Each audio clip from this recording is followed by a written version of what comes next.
Get my dice out. All right. Oh, that's what I forgot. Carry on. I'll be grabbing dice. I've got my dice. I just need to actually open So the we're back. almost ready to go. Okay. The It's okay. recap. Recap. Last time on Wild Times in Wildemount, having somehow traversed the Underdark, you found yourselves in the ruined castle at the center of the strange, corrupted demiplane, home to this Fey Queen, similar in appearance and countenance to Saoirse, but somehow in a ruined castle at the center of a very dark and very strangely enchanted forest. It seems, though, that you were not the first ones to arrive. The Baron seemed to have arrived momentarily right before you and was afflicted with some unusual rage. A melee ensued between the Fey Queen and the Baron, resulting in further destruction to whatever was left of her palace, her castle, her home. And you all observed from one of the towers as she raised an army of undead and a number of strange amalgamations of undead and aberrant creatures from the corpses that littered the courtyard. You took advantage of the distraction, and while avoiding hurting the Baron to ensure that your agreement and your pact was left intact, managed to clear the most of the courtyard of the undead, including an undead beholder that, after getting chucked like a baseball through multiple spell effects, you all managed to completely annihilate in about a single round, which is good because it was a nasty creature.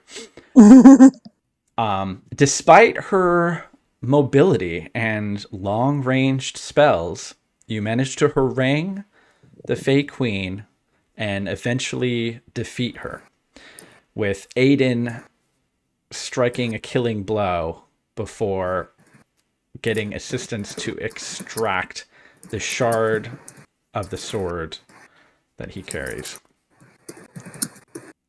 With her death, the castle, and it even seems the forest around her, began to collapse in on itself. And so you rushed back, no longer afflicted with the strange magic, to the portal where you were then pulled out of the demiplane by Tess, the Emerald Dragon, guardian of the sort of nexus of various alternate planes at the edge of Saoirse's domain. And that's where we're picking up, pretty much right as you've all landed, had a brief conversation with her, and have been invited to stay for as long as you need, as much as you would wish to rest in her garden.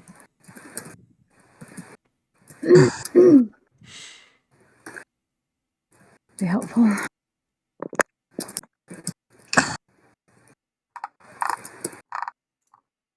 Out of curiosity, when we leave, do we have to go back the long way, or can this place somehow get us closer?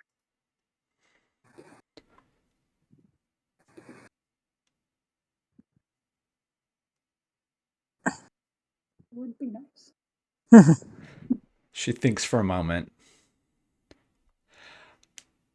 I can guide and help you leave through perhaps a incarnation of the village beyond that would be peaceful and Less high on easy. crack.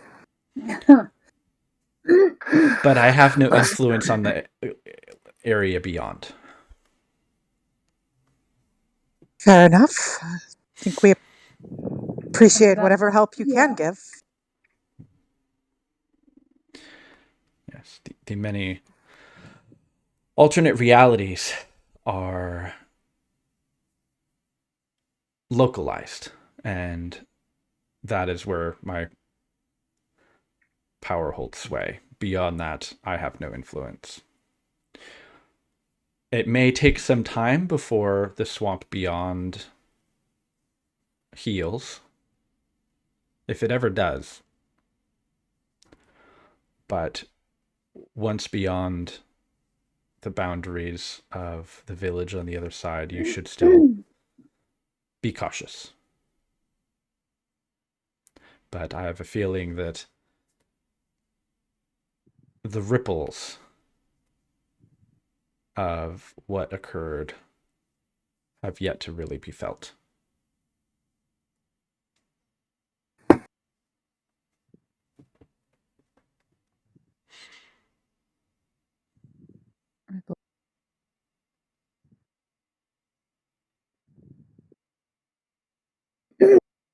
Assume you mean with the destroying the castle and defeating and all that. Mm-hmm. So it did seem to have quite the effect on that side, so I suppose it's not entirely surprising it would have an eventual effect elsewhere as well.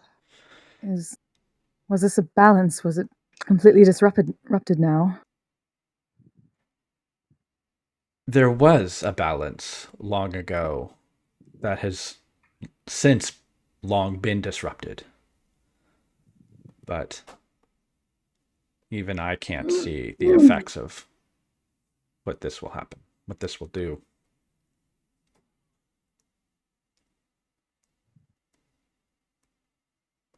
Well, at least I have a chance of getting better.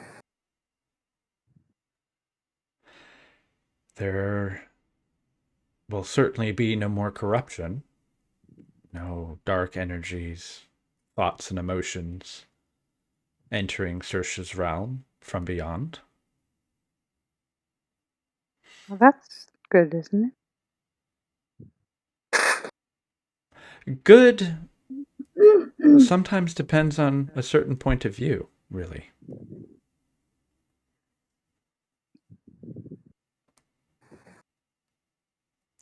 There are many who are harmed, and there are many who would have been harmed. And so your actions will prevent that harm. And that, I think, is good. I agree with that.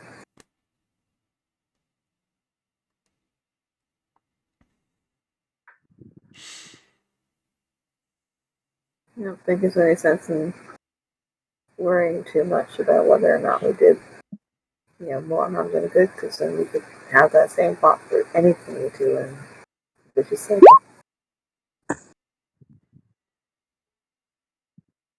Do the best you can with the information you're given. indeed. That is a surprising amount of wisdom coming from the normally impatient 20 wisdom. younger races.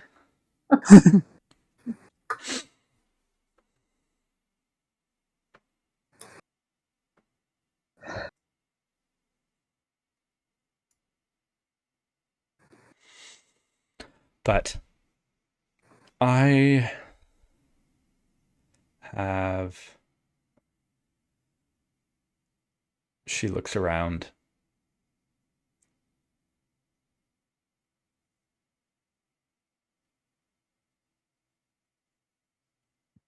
To pack, for lack of a better word, Really, truthfully.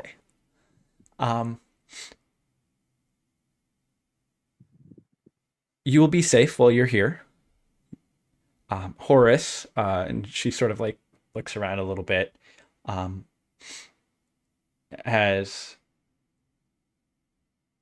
taken advantage of the opportunity to explore what my garden has to offer. He's around. He should return shortly. Thank you for keeping him safe. She nods. And allowing him to stay here. The sort of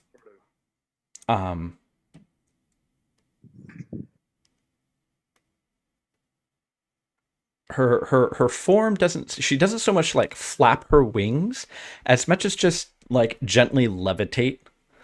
And she kind of turns to regard you all, nods, and then turns and moves away, kind of floating away rather than kind of like flapping and locomoting in the sense of most dragon types that you've seen.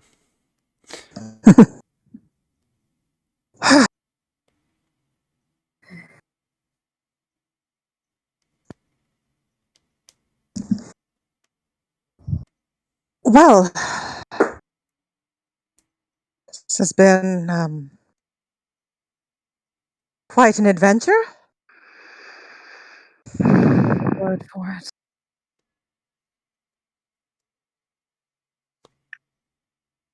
I'm sure we could all use some rest. A lot of it. Sleep. Kind of look at Purnell. For now. Who's I just like- struggling to stay on her feet, probably. A little bit, yeah. Elias will kind of offer like she'll be like, if you need to like lean, you can do so. You look like you're about to fall over. I mean, did we Just like last? just one of those like No, slight not twinge yet, of the eyebrow at that. technically. But Not Okay. yet, technically. Bummer. I think we hit the No, long I rest think button. we Okay, that's what I yeah. thought. Going I didn't. too.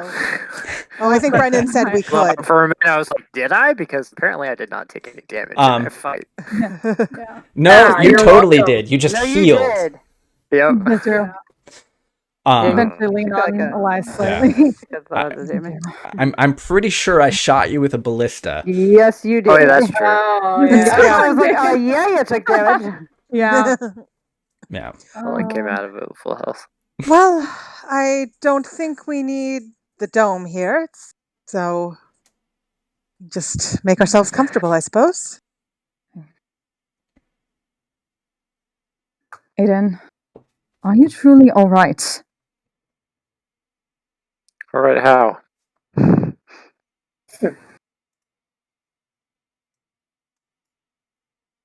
Whilst I had a little sympathy for that archfey, and just kind of like clenching a fist to her side in like frustration over what all happened there. She was speaking Elvish. I understood her, but that was an aberrant tongue you used, was it not? Before you. Yeah. It was alarming, frightening.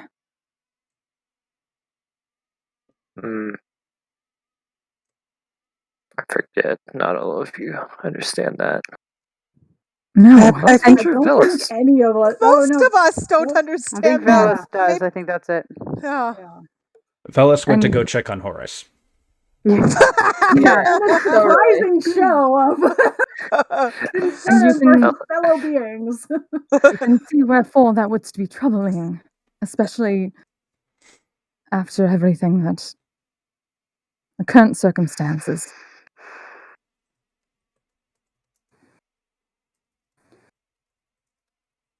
Did she really just forget?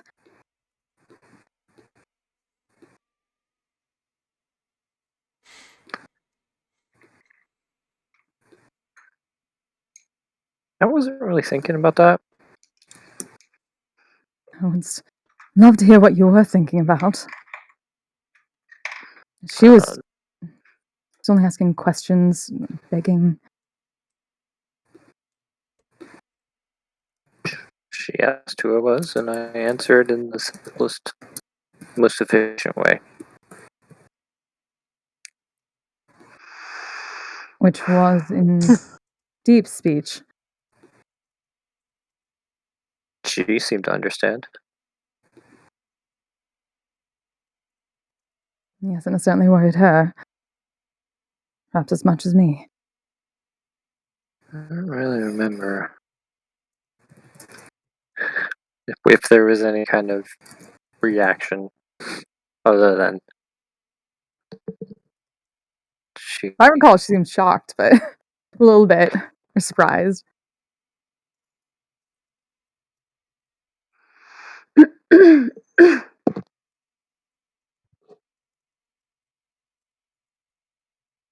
Just worry. This is all very troubling and frustrating, and Yeah, kind of seemed on edge the whole time.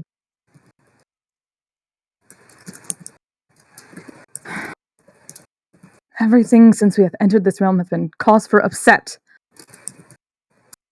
I've been constantly forcing the anger back. I've been trying to stifle it because I care about my irrationality causing undue burden for everyone else. Pernell, what's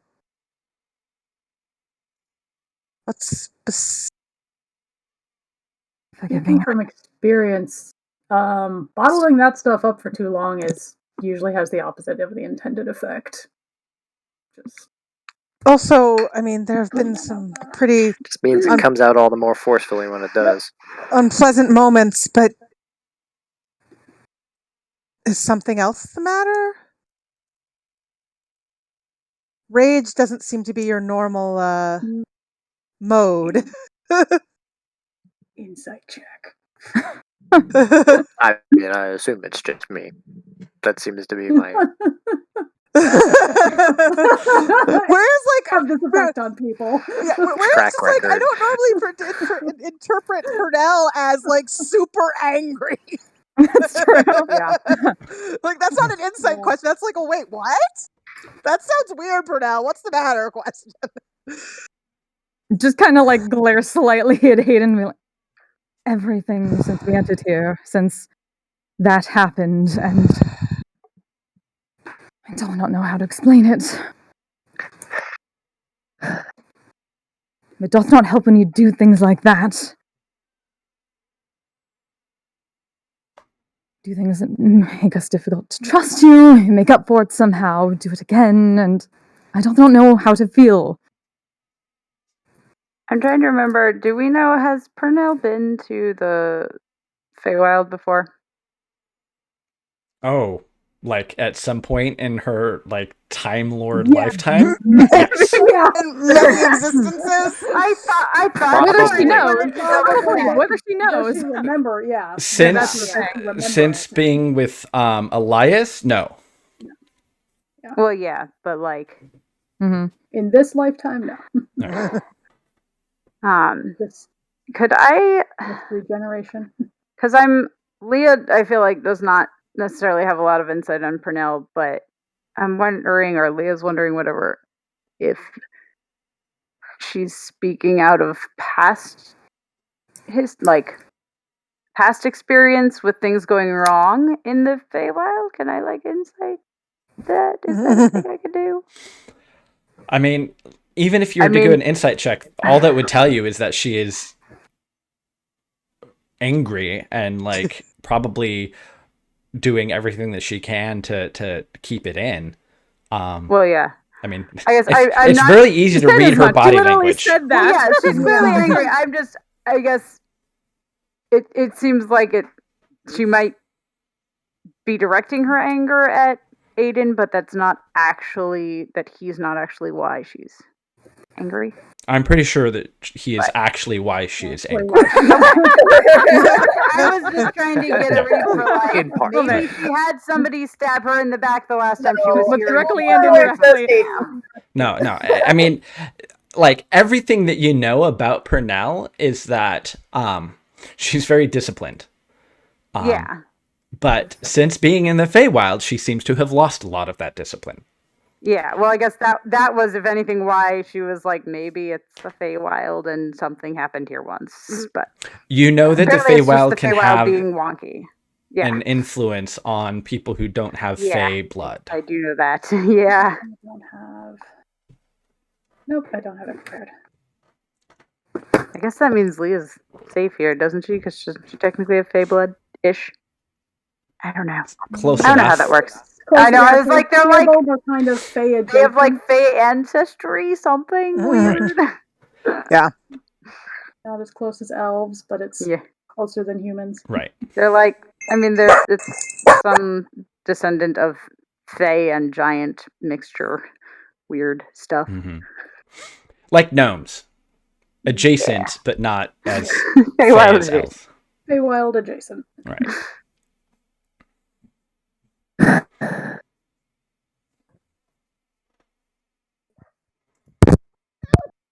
Be fine. I just want to get out of here and deal with all this. I think that I can agree with that. would be for the best, but I do believe we should certainly rest hope first. so.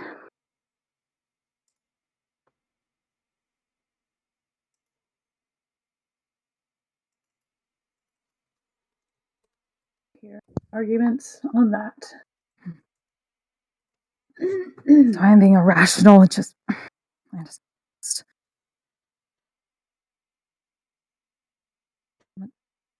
stop doing such dichotomic things, Aiden. And he's gonna walk over and start setting up a bedroll or something like that. Phase.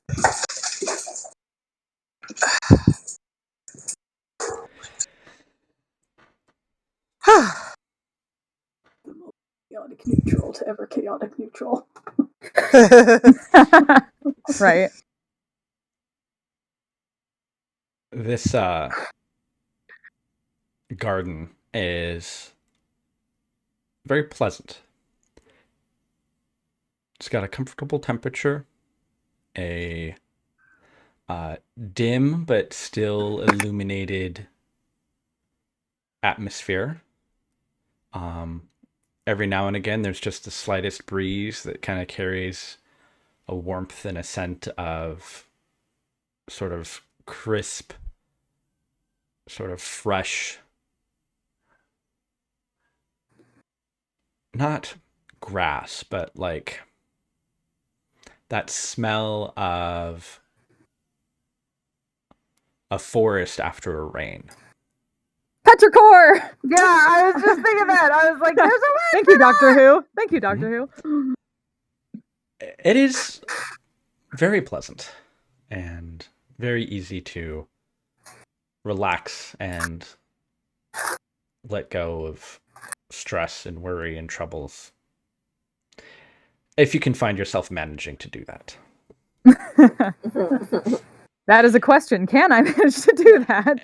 You occasionally see Tess busying herself with something or another, moving about. But she seems largely unconcerned with your presence and uninterested in your conversations. Is there anything that anyone would else want to do before you really bed down for the, well, who knows what time it is? In fact, you can actually really see much of a sky, if anything. It's all just thick cloud cover with, fireflies flitting about here and there. I feel like Leah would just make sure she could find Horace and, that he's okay, but not like any lengthy conversation, just to check in like, you're okay, you found whatever you wanted, and then we're heading back in the morning, I think. Oh yeah, no, this yeah. I mean, despite the mortal danger, this was quite a successful trip. I don't think I'm ever going to come back ever. But yes, I don't. Never change. Make it a regular vacation. Yeah, no, this was a once in a lifetime opportunity, literally. Yes, I think that's an excellent way to encapsulate this adventure. I'm going to go back to the Grove, And yes. Like All right. Well, opportunity we is will a get a weird good word. night's sleep tonight, and then I believe we are heading out in the morning. So. Keegan's just watching Tess pack.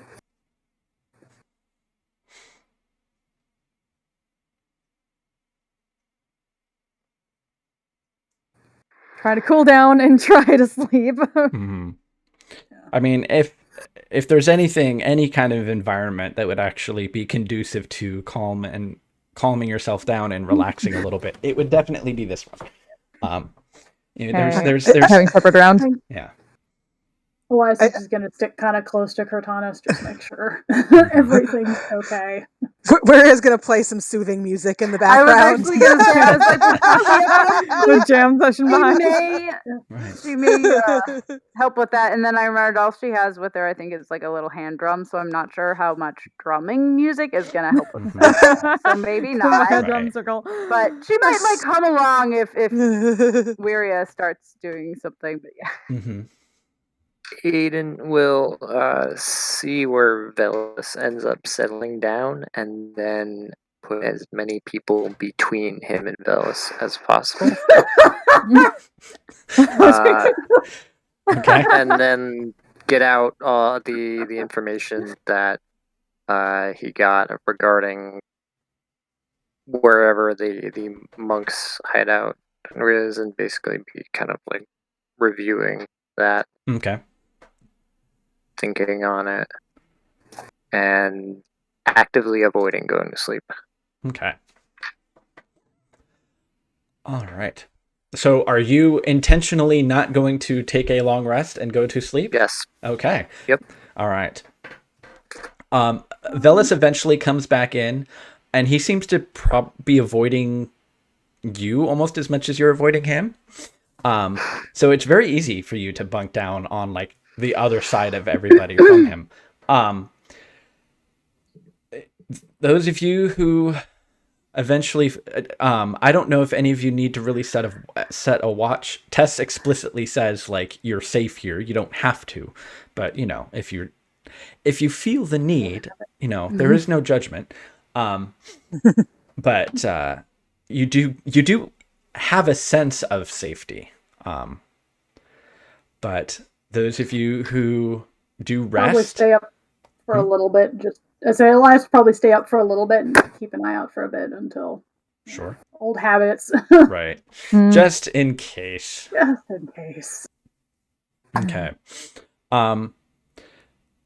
Crash. Yeah, Hard. it is despite being in bedrolls on the ground, it is probably the most restful sleep that Since most home. We've had since the Since- graveyard. a very, very, very long time. Such that you all, except for Aiden, gain 12 temporary hit points. Nice. Oh, hey. No hit points for Aiden. No. And Aiden You has a don't point of have exhaustion.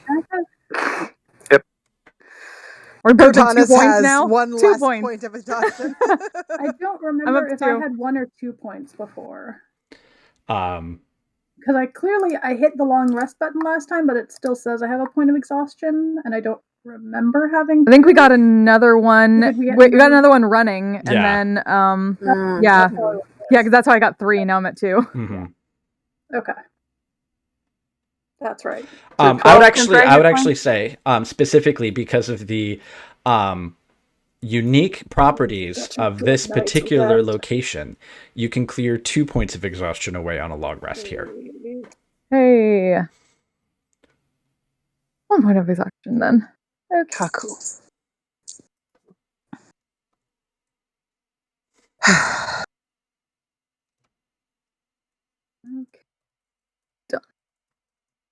Waria, who I think was like one of the only people without multiple points of exhaustion, because I don't she think has I a had- flying horse. Mhm. Yeah, I don't think Leah was exhausted. So Yeah, Keegan wasn't.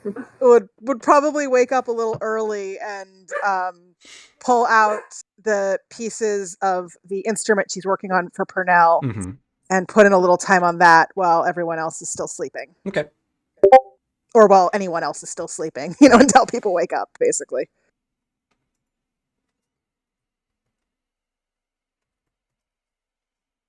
probably one of the few times she's not up early practicing. Yeah. Oh yeah. Yeah. It's very much Anna from Frozen morning for Pernell to start. Yeah. Oh God, no. I mean, yeah, she probably had to like take down the ponytail Not too, just to get any dignified kind at of like. all. Yeah.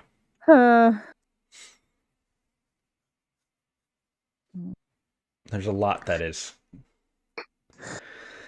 keeping you from your normal focus, and which seems to also impact your uncanny ability to wake up before the dawn to practice. Damn it. I imagine Hegan wakes up and like sees her still sleeping and is like, well, now what am I supposed to do? Rolls back over. Oh, damn it. Well, Right. we're all...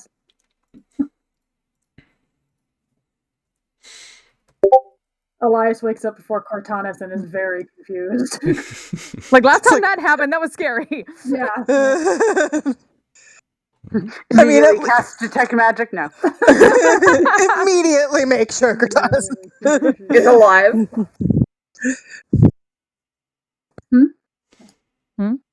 Check that she's alive. Yeah, not Check her comatose vitals. again. Oh yeah, no, totally alive. Probably snoring this time. Maybe even. I wouldn't want to be the one to poke her awake, though. Yeah. He probably learned that lesson. The one other time he woke up before her. I feel like Leo would poke the use bear. the tree end of her glaive and like, you know, use the like 10-foot pole to poke. What? Is something wrong? No. Nope. Go back to sleep. I mean, she wouldn't poke her until they were like That's what I thought. absolutely getting ready to leave. Yes. Yeah.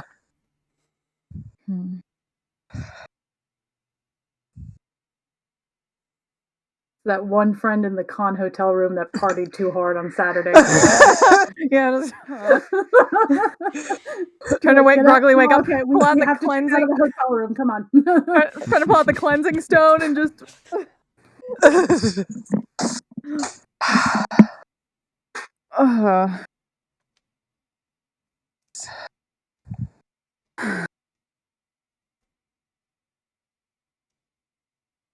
Back to the grove then. Back to the grove, back through the swamp. Huh.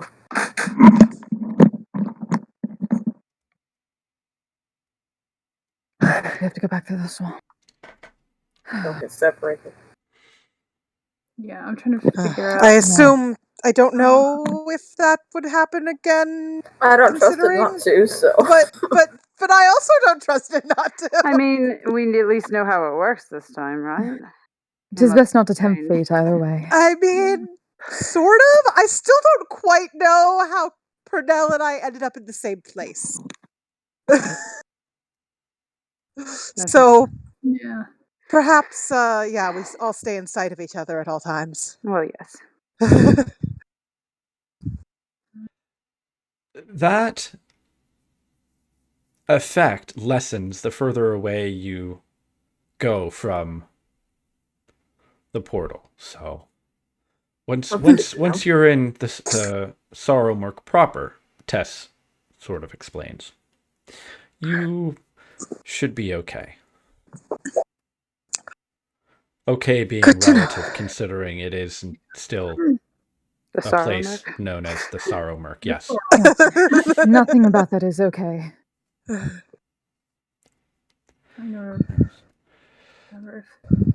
You can't have light without darkness.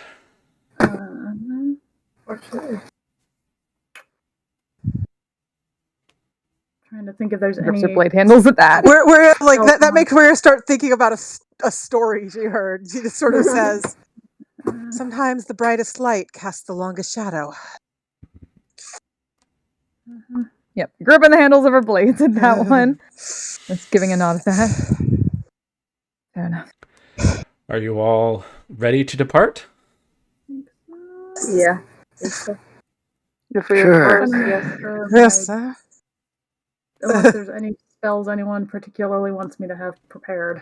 Oh, yeah, Whatever I we should need to double-check get back those, through but the yeah. I'm goddamn trying to remember. Sarmor. It's been a while. Yeah, I feel like I don't change a lot of her spells a whole lot because, like, she has kind of a standard list that is generally useful most of the time. But Would I never debating, change would things. freedom of movement be? I don't remember if that was something that was a big issue. I don't remember that being a problem. I don't know. Wasn't the swamp area difficult terrain though? A lot of the swamp is, you have to like, you can, depending on how well your wilderness survival checks go, you'll either find a relatively safe and mostly dry path through, avoiding various dangers and hazards, or you may find yourselves trudging through a particularly dangerous slurpy mess. So maybe cast that on like Cortanis so she doesn't get pissed and dragged through. I'll have it prepared just in case. Jeez. I'm just picturing Cortanis being like, "This stupid winter, my plan!" Angry teen, angsty teen Cortanis. No, she already had that. Yeah. That was literally the Shadowfell. Got that part taken care of. Well, you've moved from emo teen to like angry teen. Angry, apparently. God. Oh God, these alternate universes are fucking puberty all over again. The worst. Yep. I hate demi-planes.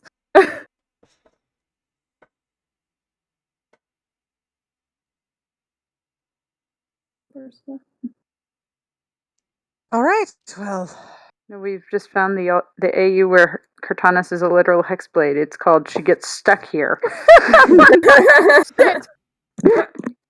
Yeah. Long enough to become a sentient weapon that just really hates the Feywild. An anti-Fey weapon. Anything extra It's planar. anti-Fey, yeah. Oh God. Horace has gathered all of his things and is sort of waiting on the side expectantly, and Tess is kind of just you're all kind of gathered at the cave that's sort of at the edge of her domain, and she's kind of like looking at all of you expectantly as you're packing and finishing up. She shakes her head a little bit, and you can kind of see like sort of a strange ripple almost pass through, like a shudder or a shake through most of her body. She kind of blinks at all of you and, okay, the way is clear. Take care of yourselves. Thank you for everything.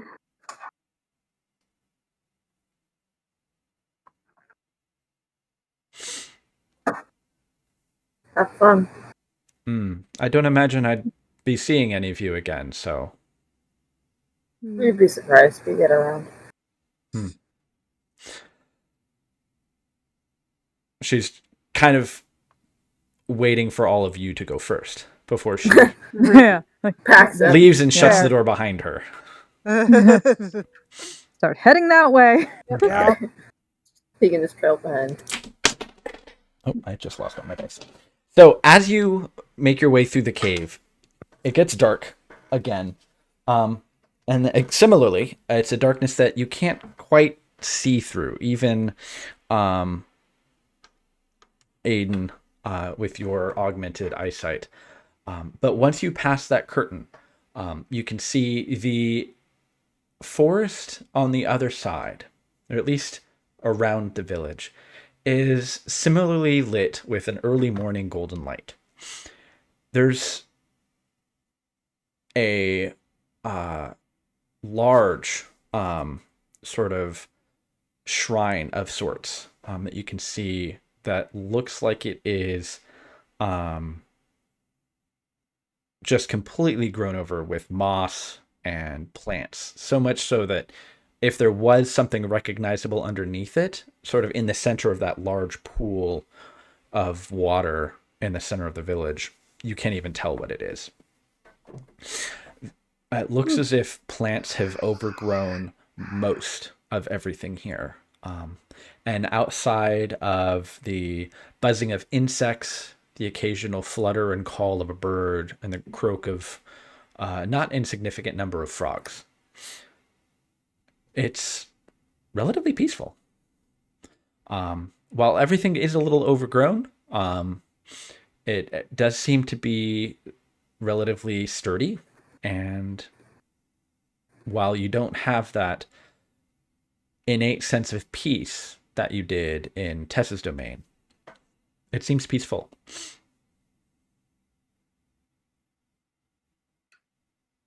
This is definitely one of the nicer versions of this. Village. We should leave before it changes its mind. Agreed. Concur, Horace.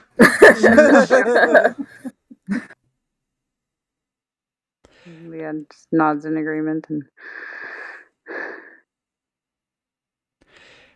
it takes very little time to pass through the village. You can see if there was anyone here, they left long ago. And in fact, only because you had seen this village in so many different incarnations can you even really make out what it is, because it's so overgrown with trees and vines and plants. But for at least a few minutes, the forest beyond the village is similarly lush, pleasant, but the warm golden yellow light of the morning eventually begins to dull as cloud cover begins to block out the light. It becomes dimmer, it becomes gray, and you can see the lush growth of the village is soon left behind for the kind of decayed and dark and gloomy Sorrowmurk swamp that you became all too familiar with on your initial trek through. So those of you who are going to be leading the party, if you can make a wisdom survival check. Either one person can roll at advantage, or those of you who have proficiency can each make a roll. I have proficiency, so I'm just I gonna do roll. too. I feel like Leah's usually in the middle, but she also would be. She is proficient in that. So Okay. she Sorry, what are we doing? I lost internet for a second. Survival for making. The village was very pleasant, but now it's all dark and gloomy and sour murky. We're leaving. What was that? 26. Okay. Let me see. So I figure if There you go. Egan's usually bringing up the rear, anyways, isn't he? I should probably go now. All right. I was like, Have a good game, Leah's guys. In the middle, kind of thing. Bye. Are we all doing survival or? Wisdom survival, yeah, if you're 14. proficient in it. 14. Not as good. But Egan rolled well, so that's good. Yes. Okay. I mean, if anyone else wants to roll, they certainly can. But I'm fairly certain that Hegan's guidance is going to be sufficient to help you avoid most of the dangers of the... Velis. Velis would be... No, yeah. He's usually doing that type of thing. Yeah, I think he normally does too. But yeah. I rolled for him, and he seems to be preoccupied.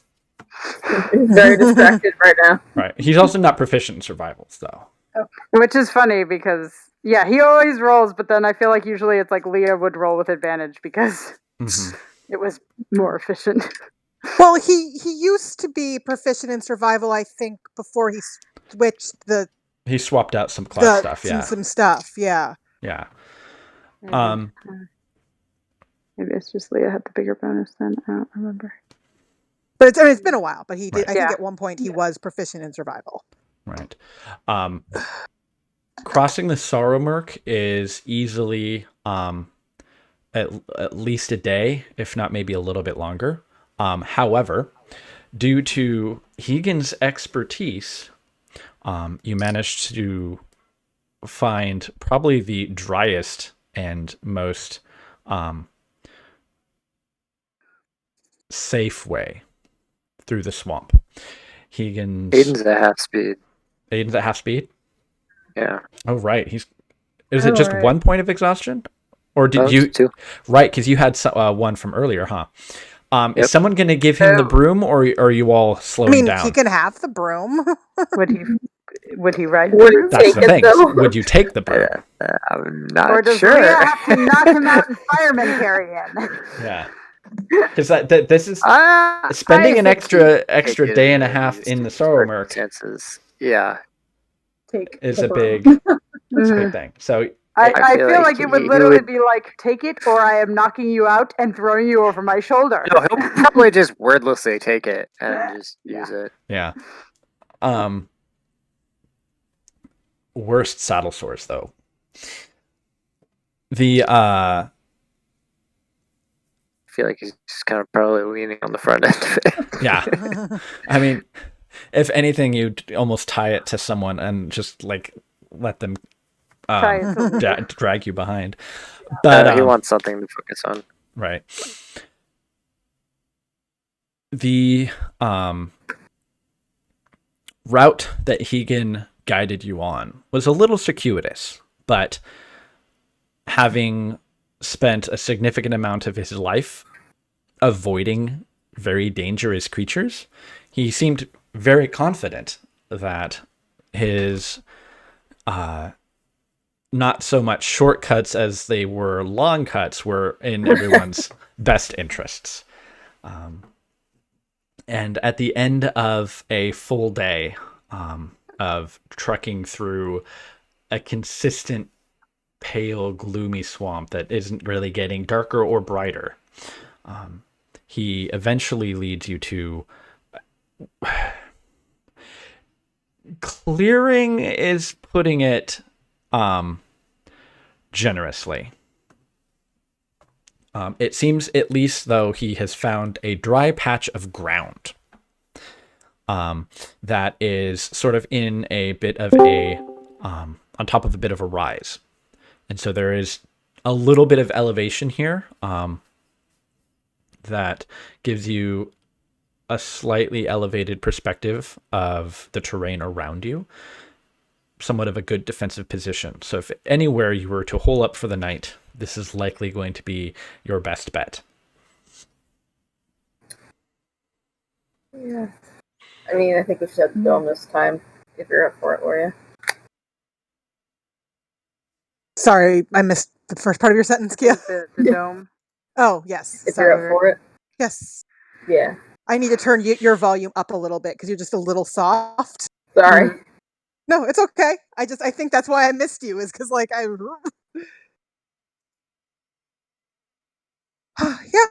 I can absolutely do that. And Waria will, unless there's some reason to rush, which it doesn't seem like there is, Ritual cast the dome. No. Yeah, no, it seems relatively quiet and peaceful. Every now and again, you do see sort of the shifting ripples of something might be moving in the water off in the distance, and undoubtedly a number of mundane predators. Quite a few carrion birds and such, but nothing too particularly dramatic or dangerous, at least for all of you. And so by the time Wuria gets her dome set up, and everyone kind of piles in as best they can, considering the bulk of half of the party. And Horace. Oh, right, Horace. Yeah. We have now added a centaur. Yeah. It is, you can't not be cozy. But most of you have since kind of gotten used to it. I feel like Wiria's probably just like legitimately using Leah as a bed at this point. Like, I feel like she's used her as a pillow in the past. It might just be like, well, you get to go on top of everybody. We're It's on small the and light. opposite side of the dome Yeah. from Velas. Right. Horace between himself and Velas. Yeah. Horace is Yeah. has gotten used to the cozy dome, and considering his bulk is relatively soft and also very warm, he is more than happy to act as a pillow / barrier, however, as people can. Like Leah and Horace make good pillows. Keegan, Not so much. Not so much. I was thinking about it and I was like, oh, we just have these big pillows. Then I was like, and one big scary pillow. That was a little pointy. Purnell has kept to herself most of the day, and goes to sleep quickly and early, as does Velas. Aiden, you gonna sleep this time? I don't know. Does anybody know a sleep spell? No. Strangely enough. Horace, you got anything to help? Yeah. We sadly no longer have that sleep potion. Yeah. Yeah, I was actually looking. Roofing Like, do yourself? I know? I mean, No, I That's think right, I think that we used that for roofing before. right. I don't know why he wants to stay awake, but I mean that's his business. I mean if you want something, I'm sure I can. Well, I mean I don't know. I don't half this. Well, actually, most of the stuff in my bag I don't even know what it does. I would not advise taking it without proper. That's very smart, Horace. Testing. I appreciate your recommendation. Yeah, I mean if yeah, I would not experiment with ingredients such as these. They can have dramatic effects. Or just really give you a bad case of the runs. That would not be helpful right now, though. No. Especially not in this dome. Not in this dome. No. No, if anyone gets a bad case of the runs, they need to leave the dome. You're gonna have to exit. Yeah. That's not a thing that you want to have when you're trying to avoid predators either. So, but I mean, sleep is important.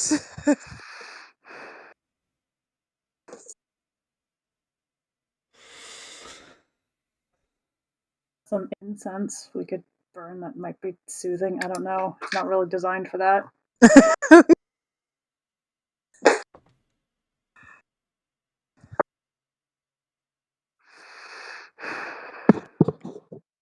Actually, I don't know if smoke would leave the dome, so that may not be a good idea either. Yeah. I've that's interesting. I don't know. specifically tried, so I also don't know that. But I think in general, it's more of a matter of Aiden needing to be willing to sleep as opposed to us trying to force him, roofie him, find some way to induce him to sleep.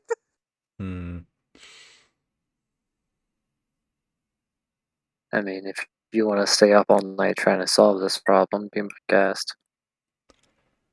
What problem? The Aiden not sleeping problem? The Aiden not sleeping problem? Or the... if you first, if you don't...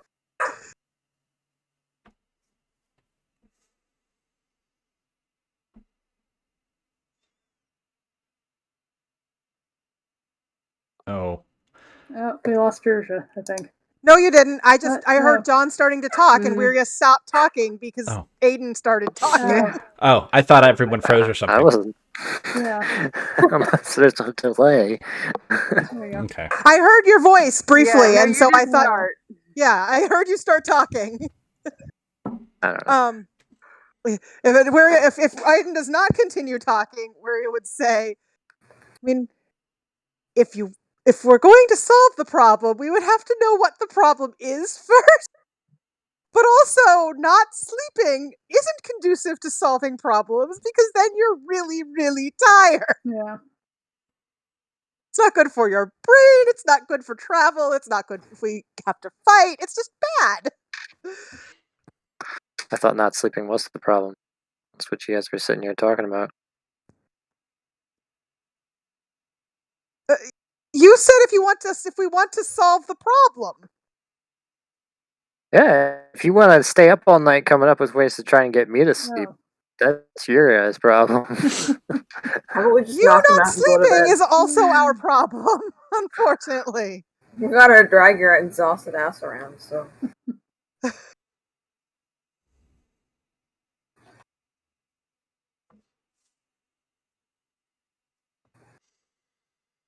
Assume he was saying you were not sleeping in order to solve a problem. No. Not technically. Well, Am I still hearing it? Brendan? Oh, yes. Yeah. Yeah. Oh, yeah. Not going to sleep. Okay. Almost like it's like following you. Yeah.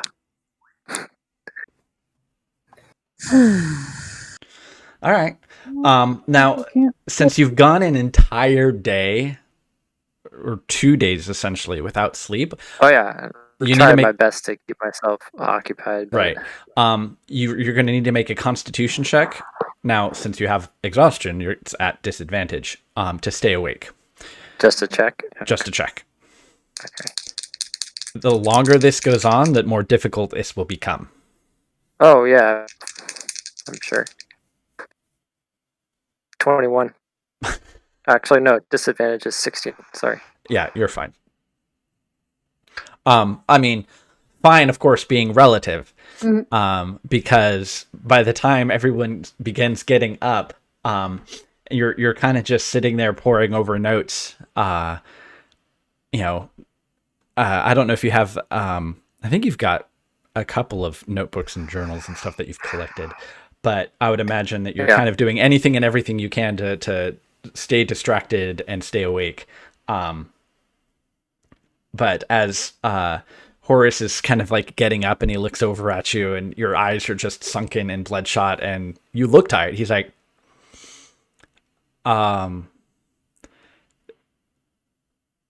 I may not have something that can put you to sleep, but, if you want a little bit of a pick-me-up, that I can do. It's basically just a highly caffeinated tea. Okay. Right. I can also help with that potentially if I could help him sleep. I I have- can knock him out. yeah, well, I was gonna say with the so I have greater Mhm. restoration prepared. Yeah, that would That probably gets be a you- good idea. So he Yeah. doesn't kill himself. He made his own fault. How did your character die? I never went to He sleep. wouldn't for sleep. 6 days Yeah, straight. I refuse to sleep. There is a point of exhaustion levels where I'm pretty sure the effect is just you die. Yep.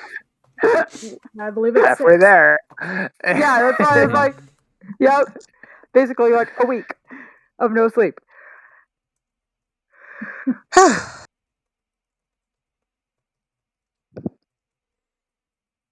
Okay. I mean, yeah, I can.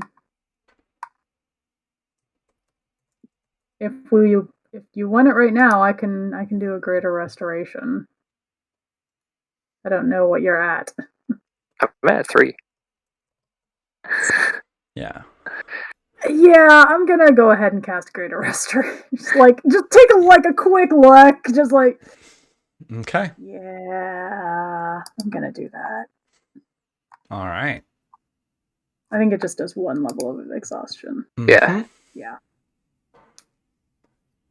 It does. Sweet. So Oh, you're not as useless in combat okay. if you get into a fight. Yeah. Mhm. Less useless. Oh, I What? forgot. I forgot I can also break the target's attunement to a cursed magic item with this spell. Mm-hmm. Good to know. I think remove curse also does that, I think so. which I'm pretty Maybe. sure Leah can do too. Mhm. The remove curse at Yeah. least. But no, Yeah. I'm doing it for the exhaustion. Okay. I mean, we don't know for sure that his sword is No. cursed per se, do we? Oh, no, it's not. Yeah, I didn't think so. There might be something else, but I don't think we would know about it. I mean, it's got the spirit of an alien being, not of this plane of existence embedded in it. But it's not you know. cursed. But it's not cursed, per se. Sentient, not cursed. It's not quite sentient. Sentient adjacent. Yes. I will be right back. I'm listening though. Okay. We All right. still have the temporary hit points, or are those gone? Those are gone. Okay. They would have been useful if you'd gotten into a fight, but Yeah. Keegan rolled 20 something on the survival check, so. Um, All right. So it's with the progress that you made on the previous day. So from here, this is actually this is a little bit more Horace's speed in terms of what you can do and where you can go. Previously, you took those waterways as a shortcut, and he can guide you back through if you all want.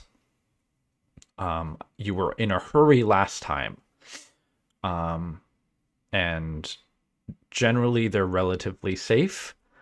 Although he is a little bit anxious considering like all of those ghosts that were showing up in the forest between here and but on the other side of the Sorrowmurk. But the other alternative is just a longer, more circuitous route. I can handle ghosts. Right. Okay. Actually, I'm going to take a quick break to grab some water. Okay. So I'll let the cat out because she is Complaining. All right, Keegan.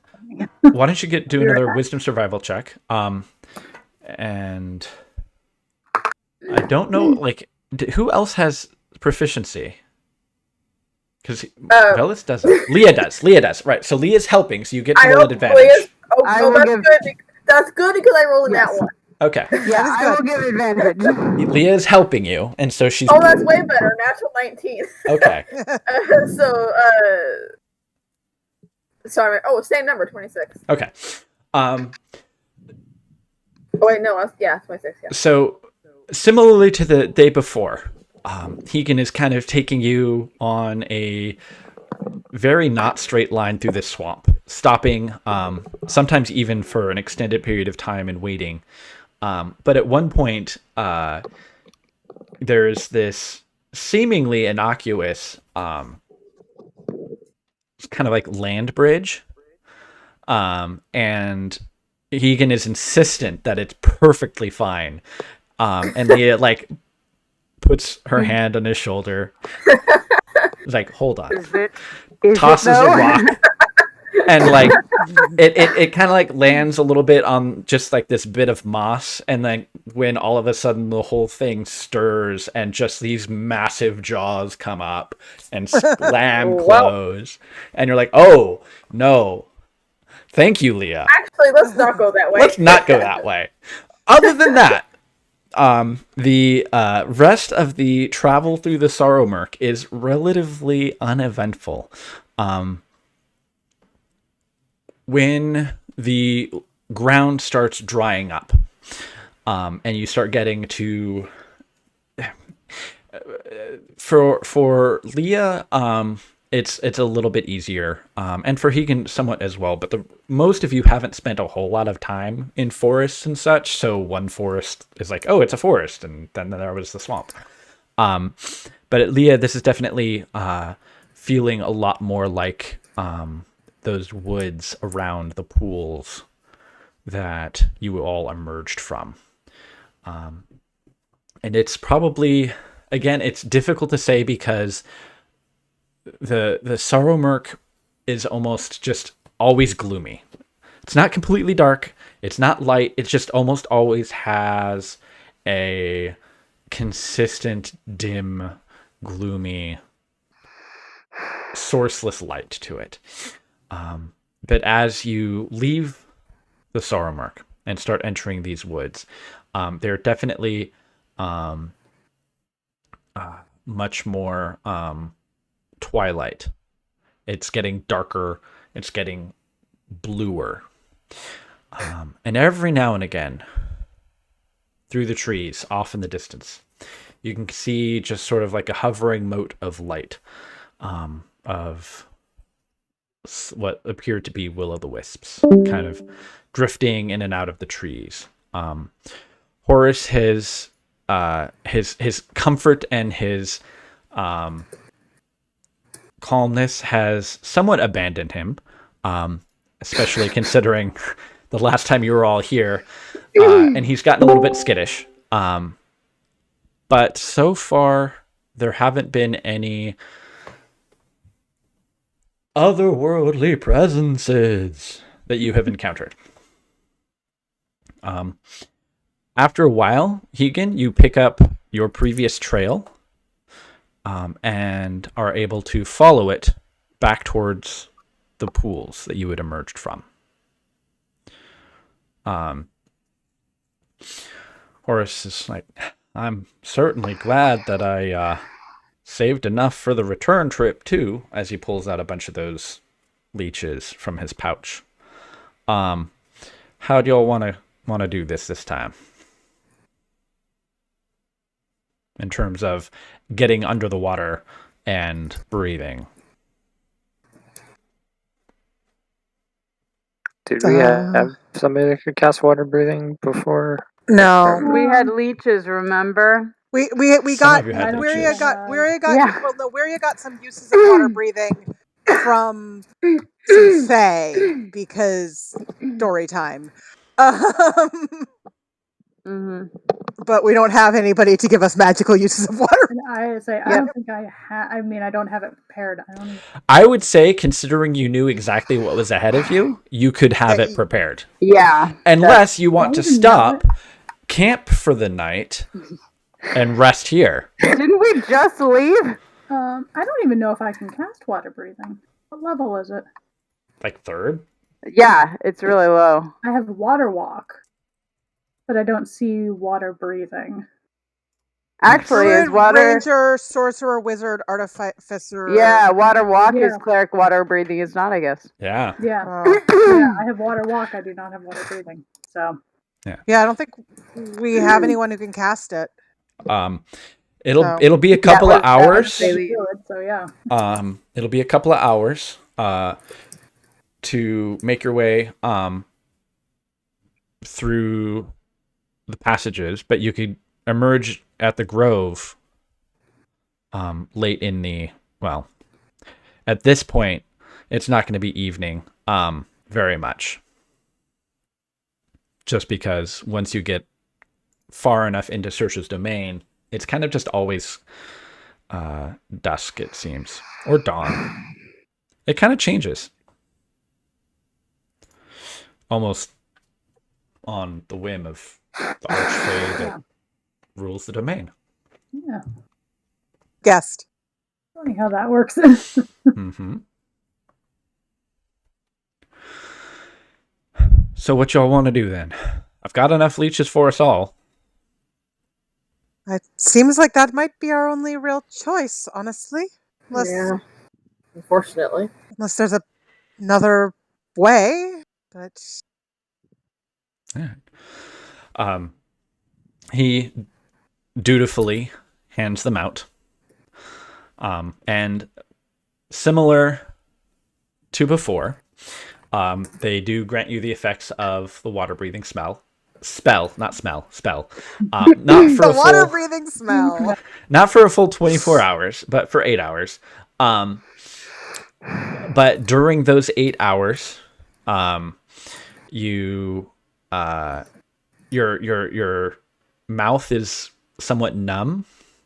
It's difficult to communicate clearly, and you need to make basically a spellcraft check, for lack of a better word, to cast a spell that requires a verbal component.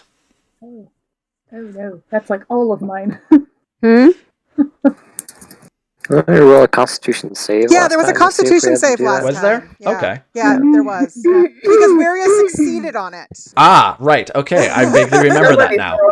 I didn't write notes about my Yeah. magic leeches. Yeah, so it was just that we all failed for the most part. Right. was Yeah, a lot why, of people failed, but I think Maria yeah. succeeded. in that case, go ahead and make a Constitution saving throw. Okay. Is that all of us? To Or everyone to determine Okay. the effects Just making of sure. the numbness. 18. The numb. Yeah, also 18. Okay. No. Oh no. Oh gosh. Elias is going to be Foot numb mouth again. Technically, everyone's in Leah's aura, so Oh, that in Leah's aura, that would be a 22 then. Oh, it was almost good. 21. I don't think that helps if I 12. roll a one. okay. So everybody is like, it's stingy, but you're like, but like Elias must have just lucked out and got like a real juicy one. Cosby. My lip is on the fuba. And much like before, he's like, blah, blah, blah, blah. I forget what the DC was, but I feel like Leah failed it because I got 12. That is a fail, yes.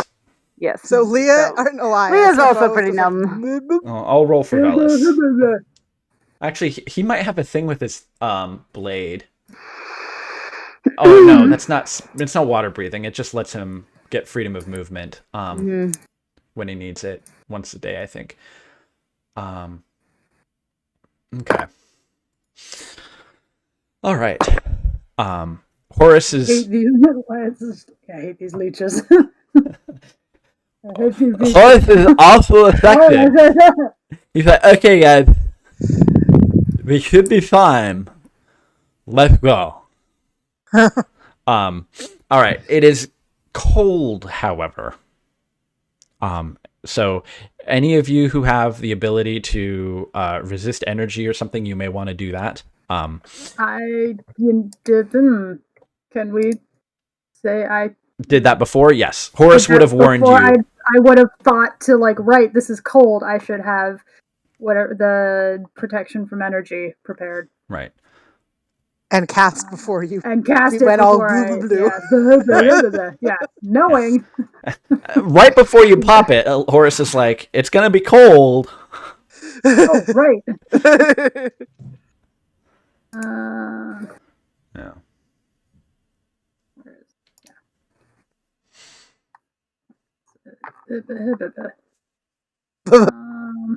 Okay. Is this is the same day that I did the great? Well, I probably will be doing greater restoration a lot, so I'm just going to assume this is. Yeah. This is the same day. Okay. Also, don't forget that greater restoration actually costs 100 gold each time. Now, I know that you have a massive stash from the elves, now. but that will diminish very quickly if you're burning through that every day. So yeah, probably not every day then, but Okay. just if it starts to get too. Okay.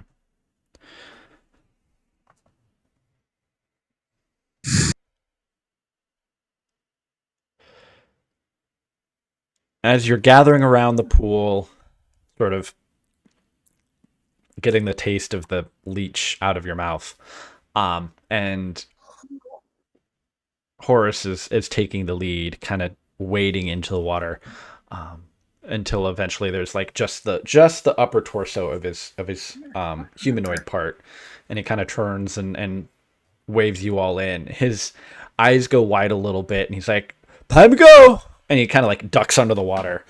And you can see emerging from the trees is just this like low roiling mist,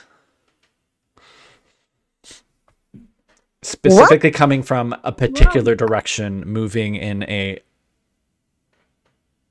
particularly unnatural way. Yep. Yep. Okay, so I've got an hour then on. Okay. And obviously, because we're doing this, Worry would have dismissed Phyla. Mm-hmm. Okay. As a side note, I was Right. like, I didn't mention that. No worries. All right. So it's about 8-ish hours. However, it's specifically just the last portion, or I guess it was the last portion before, and the early portion this time, where you're going through particularly cold tunnels. Horace explained that it leads to places that are very, very deep that you should avoid. But the influences which are that it gets very, very cold. And so, for those initial few hours as you're traversing, with the exception of Elias, because he cast the protection spell on him, I need everyone to make a Constitution check. If we're down here longer than an hour, I may have to recast it. 8. Okay. Tegan does not do well in the cold, apparently. Okay, I need to not roll this die anymore. That's Like another being a 12. blue dragonborn, he does not. 12 is fine, though. A check 18. or a saving throw? This is a check. Constitution check. Then that's an 8. Yeah, that's not it. 18. Okay. Aiden's got another point of exhaustion. Interestingly, though, the broom does work underwater. It's just slow. Oh, okay. I mean, everybody's moving at half speed. Yeah. The broom is also affected, but you don't have to. You're not moving at a quarter speed. Sweet. But yeah, so everybody's kind of like shivering a little bit. Horace seems fine. Good thing we did create a restoration, because Oh yeah. oh, okay, that's not as bad. We're at what, 3 levels now? Oh yeah, I'm back to 3. Back at 3. Yeah, That's 4 okay. would have been oof. Oof, yeah, that's what is 4?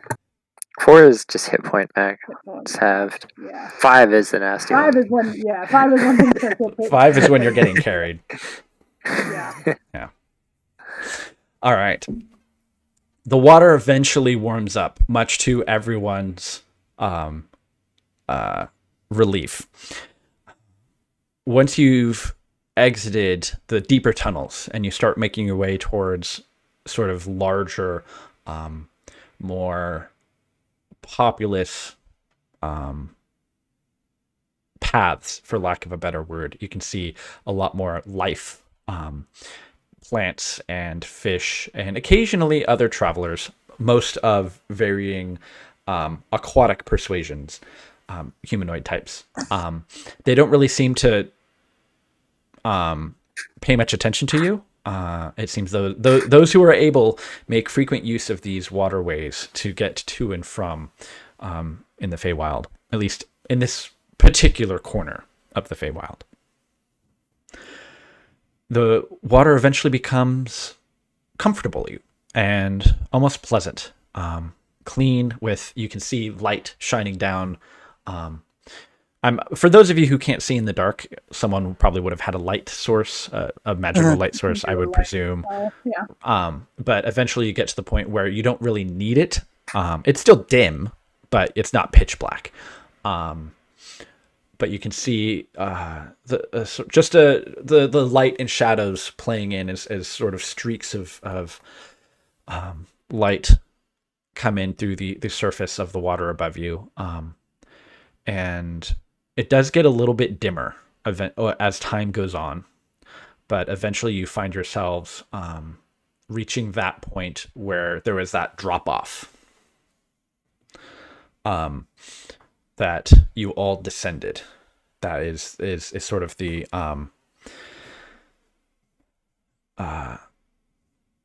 entry point, sort of the Blooming Groves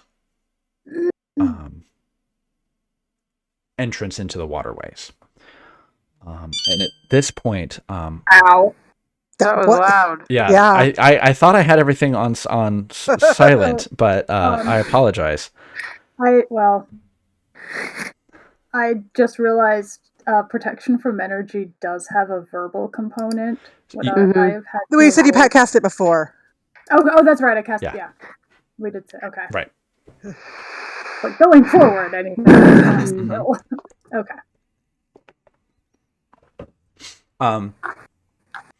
So when you get here, Horace like kind of turns to everyone.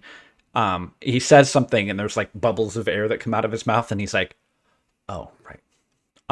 Sort of. And then he starts like digging through some plants that are kind of at the bottom of the cliff, for lack of a better word. And eventually he finds this conch shell. And it's actually like it's got a bit of what looks to be like a woven reed, like a plant or not seaweed, because this isn't the ocean, but it looks like it's actually like tied off on something. And he sort of digs it out, and then he blows in it. So you see like all these bubbles come out the other side. You don't hear anything though. And he kind of puts it down, and he looks at all of you and kind of motions to like, whatever the fantasy D&D equivalent of tapping your wrist to denote we need to wait a minute. And kind of just sit and wait for a bit. More or less silently, because, you're underwater. But not too long later, you can see a bit of stirring in some of the dirt in the riverbed, not too far away. And eventually you can see this sort of large, it almost looks like it's just like a rock slowly begin to emerge, until eventually you can see it's actually a very, very, very large turtle. Not nearly as large as the storyteller. The storyteller was a tortoise. This is a turtle. Tortoises go stompy stomp, turtles go flippy flip. But it's significantly large. And it kind of emerges from the bottom of the underneath the dirt, or it's not dirt or soil.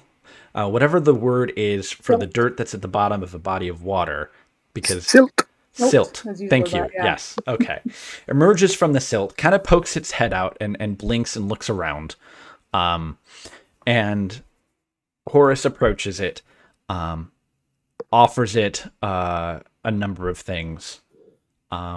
It kind of snaps them up, gulps them down really without much thought. Nods, and then Horace starts pulling out essentially what is like rope. And there seem to be a number of natural protrusions along the edge of the turtle's shell, and he starts tying things off and kind of bringing the line to all of you, kind of indicating that everyone, you can tie yourself in or you can hold on. And this is our route back up. He's tying himself in. I tie myself. Yeah, I think we should all tie ourselves, honestly. Yeah. Okay. Say where your ties herself. Okay. So you all tie yourselves off.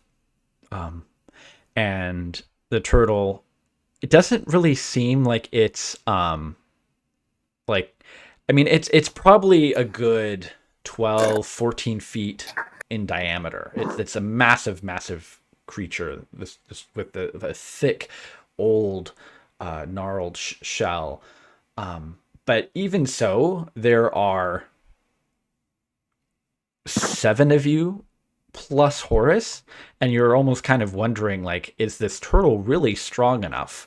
And at that point, it kind of like pushes its fins, and you all start getting yanked through the water as it just, with these massively powerful strokes, starts pushing itself upwards, and you're all kind of just getting pulled.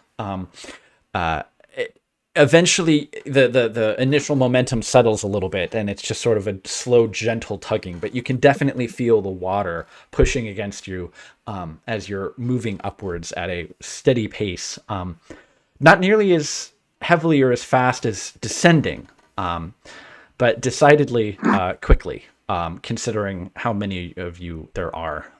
This turtle seems to be very, very strong.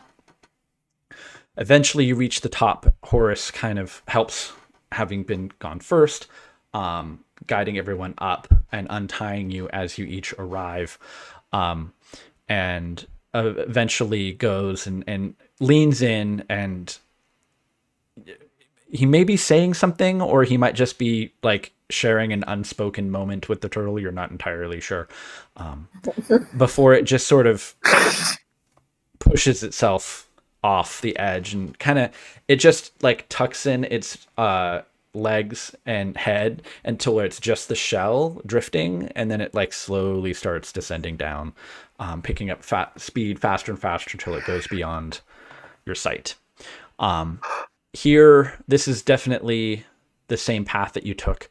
The plants here are overgrown, bright of color, not exactly coral, but all kinds of various fish and plant life here, very much similar to what you remember having passed through before. Horace guides you from here, and it's not more than an hour before you're all emerging again. The grove is very quiet. It looks as if this is the off hours. There are a couple of people still lingering about, doing whatever it is that they're doing. There are a number of people who are kind of quietly sitting and talking amongst themselves. It seems that really any time of day, there's always seems to be someone around. But it is not nearly as busy or as full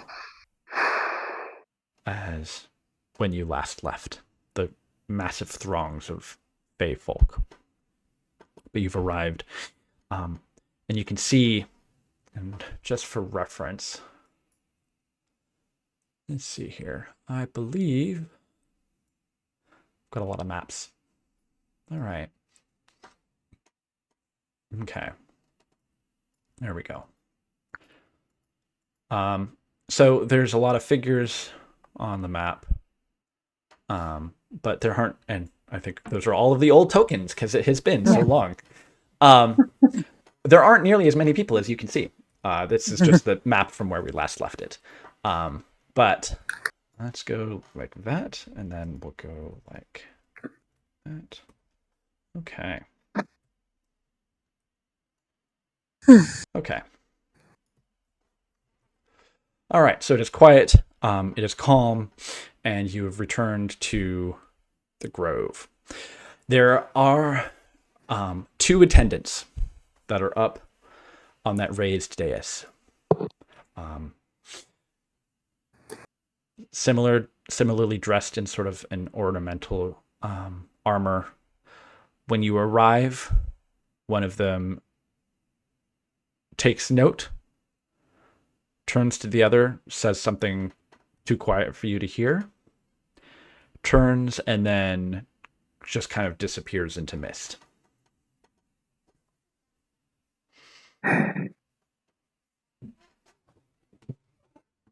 I suppose they know we're back.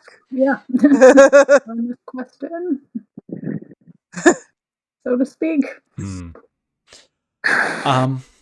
Now, I certainly appreciate this adventure that we've all been on. It has been an experience, but seeing as how that I have guided you to your destination and you have returned me home whole, and mostly hardy. I'm saying that some of you may actually be able to hear all of his words, but he is flubbing them as best as he can and trying to enunciate very clearly. Elias is not talking right now. But I wish you well. But I have a feeling that I would be pushing my luck if I were to remain in your presence any longer than I need to. If you ever come this way, please feel Don't talk to me.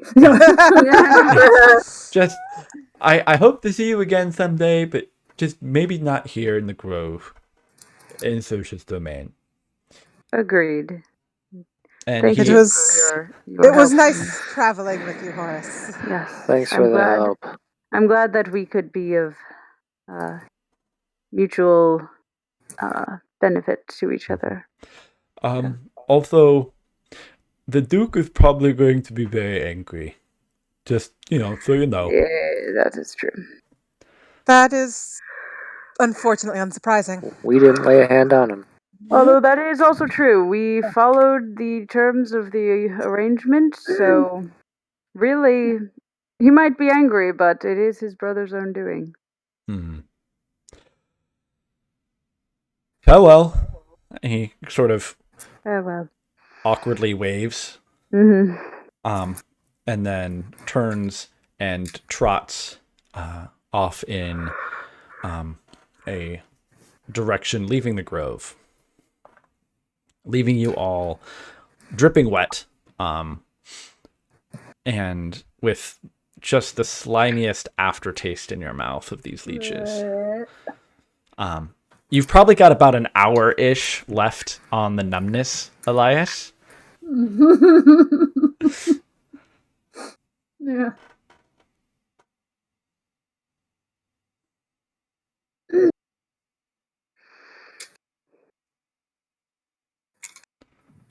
Well.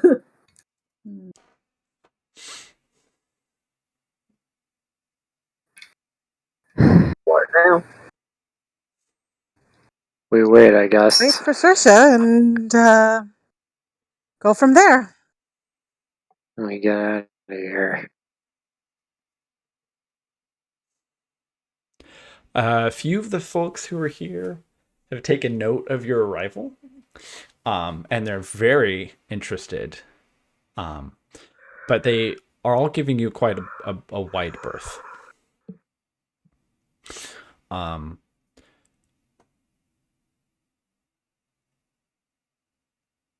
What do you all do while you wait?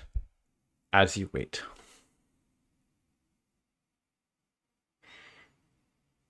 I sit down. Away from Bellis. Probably the smart choice. I mean, you don't have a centaur body to block you from Bellis anymore, so Yeah. So how far away do you walk? stumble. Oh, I sit down. Right.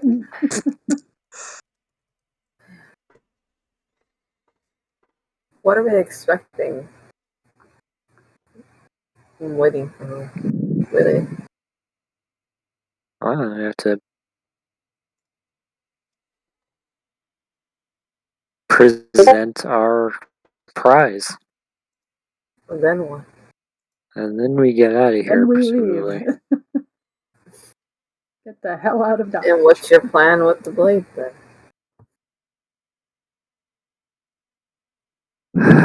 We head back the way we came. Start looking for those monks. Definitely not what I just asked you, but okay. I mean, it's related. Yeah, we did kind of find the blade so we could find it. I'm gonna stop talking. No, keep going. I want to hear this. If only you didn't need Elias Numtung to make lightly. yourself say that. It sounds like he's literally got his foot in his mouth. Just being Elias, it's fine. Saying something Elias-y in a very Elias way.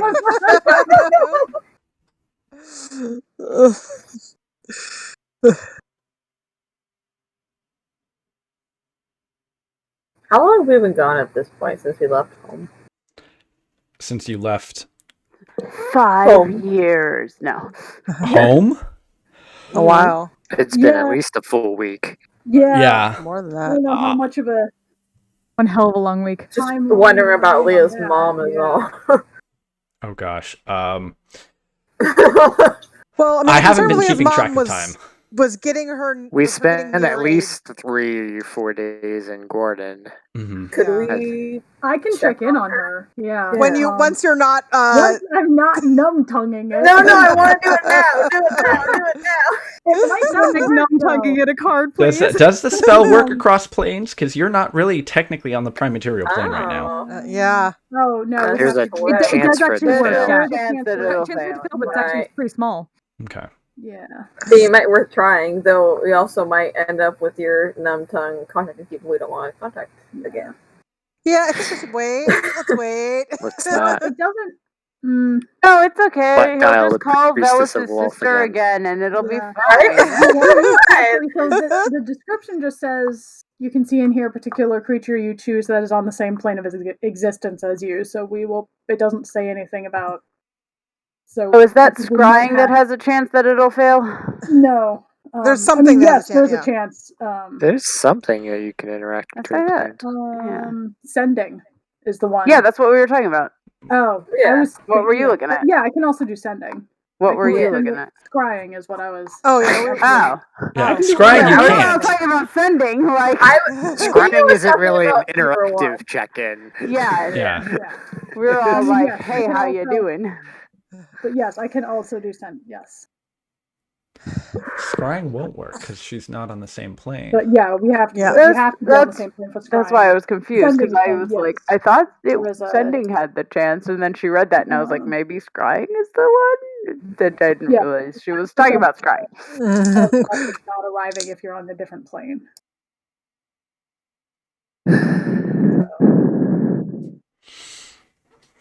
So I could Right. attempt it. we should right probably now, wait until but- Elias is not numb tongue. Yeah, because that's probably just going to add to the odds of it not Working.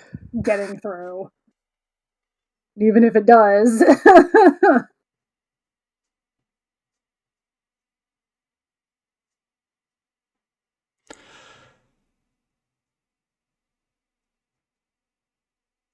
There's a sort of buzz in the air, and then a bit of a whoosh of air blowing some leaves and scattering them about before they settle again as one of those guards kind of emerges again quickly from mist form of sorts, some kind of teleportation, you would presume. Descends the stairs and kind of approaches all of you.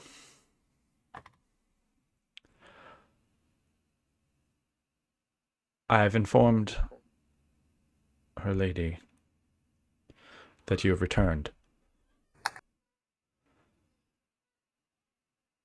And she has requested that you attend to her. And she kind of turns back, and you can see there's this sort of like slowly swirling pile of leaves that's kind of circling and circling and circling. First is like kind of almost like a little dust devil tornado, before eventually changing and making a rough oval shape, roughly humanoid sized, as the space in between the circling leaves begins to brighten.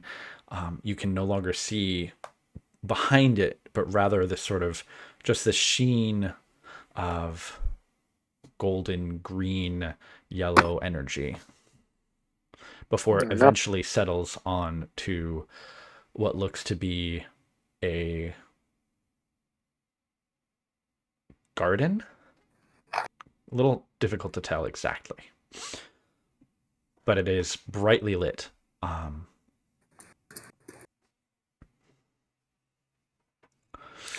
Not through mirror. What an honor. Yeah.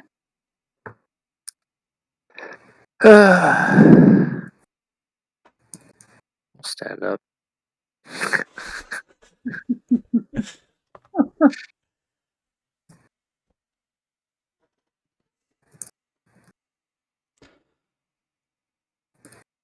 Was it addressed to all of us, I'm assuming?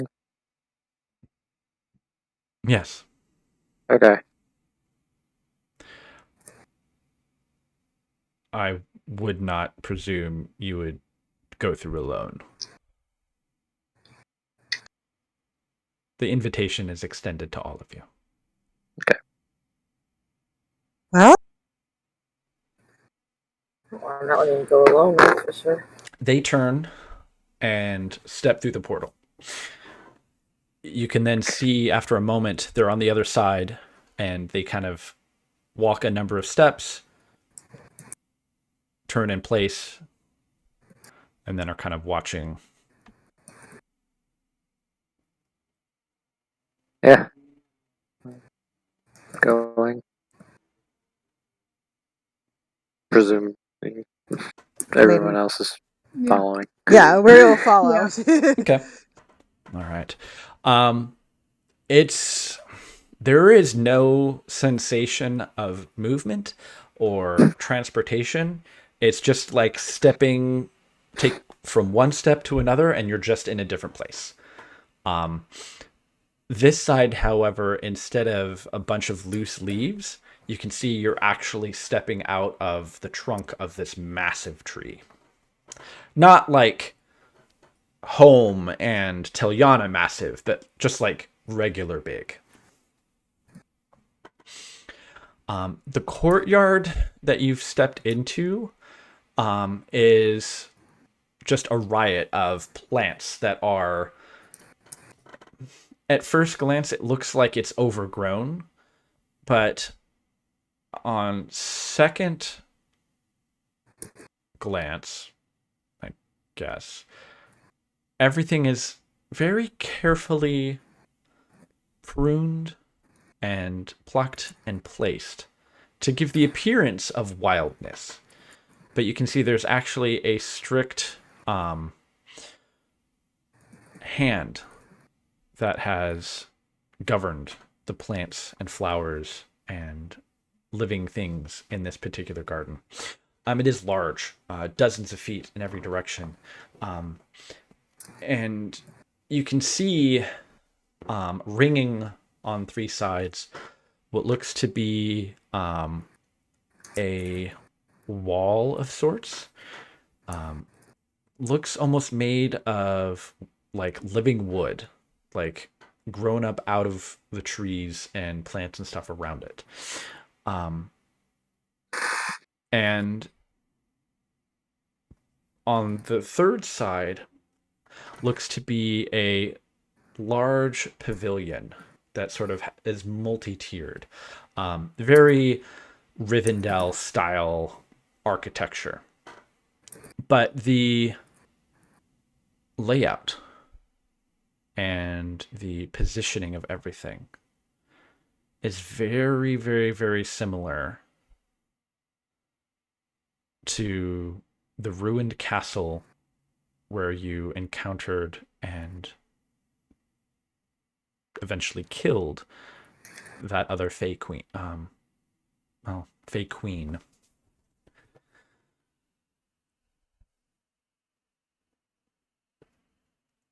Once the last of you step through, the second guard follows suit, and as soon as they step through, the opening in the tree closes shut behind them. The first guard turns on their heel again and starts very distinctively, yet gracefully, marching up into the closest entrance of that large pavilion.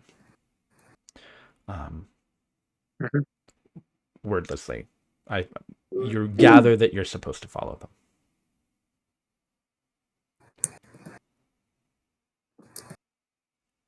What do you do? Go ahead, Dave. Yeah. Go ahead. Yeah. Okay.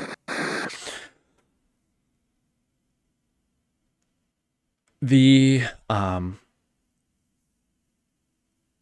pavilion And the pathways here are very exquisitely crafted. Everything seems to be in its place. Everything seems to be grown organically. You can see this is what Guarden tries to be. But having seen this in person,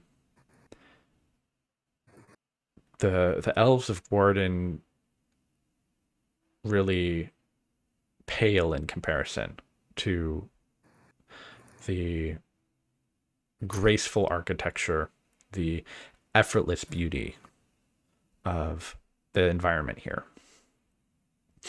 Eventually, you're led up a number of staircases. For all of its neatness and carefully crafted beauty, there doesn't seem to be a lot of logical order to the construction.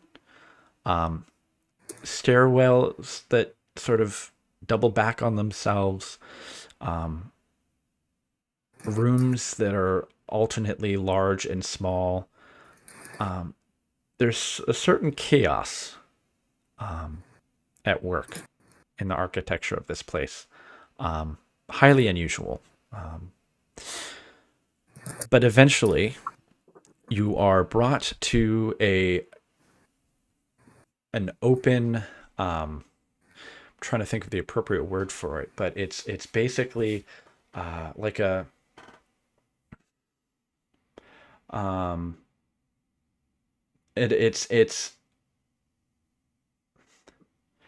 it's like part of the highest level of this pavilion is open to the sky.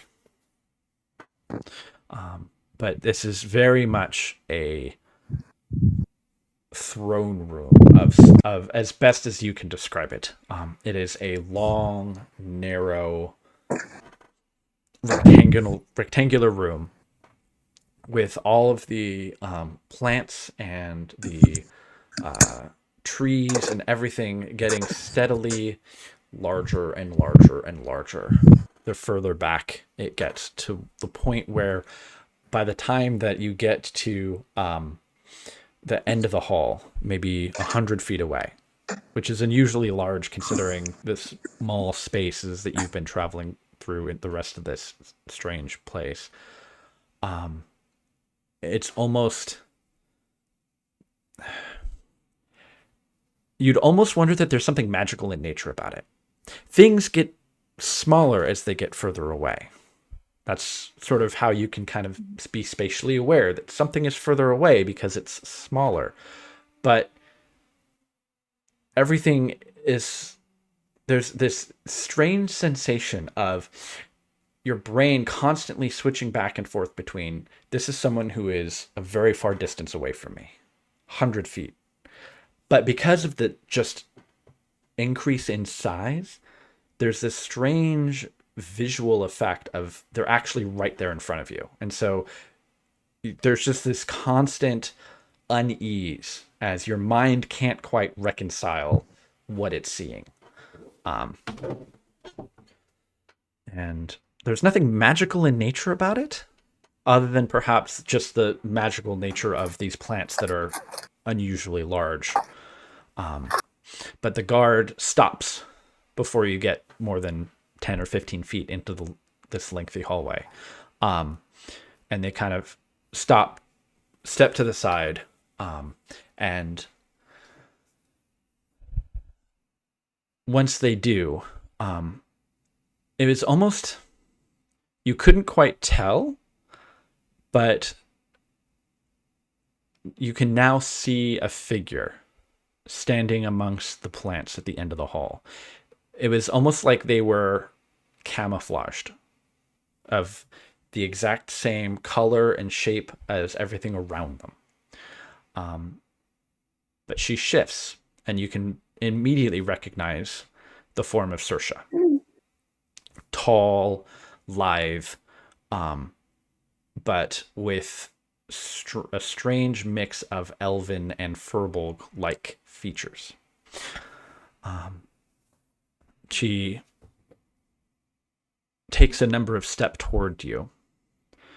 And it's strange is that this is a person who is all the way at the end of the hall, but their physical manifestation almost looks like they're right in front of you. And she walks. And she continues to walk forward. The entire time that she's walking, her size isn't changing, or maybe it is relative to you. It's unusual. But eventually she does stand before you. And she probably stands a good 2 feet taller than Leah. She is tall in person. She was tall before, but she was elevated and you didn't quite get this up close of a look. And she regards all of you and looks to you, Aiden.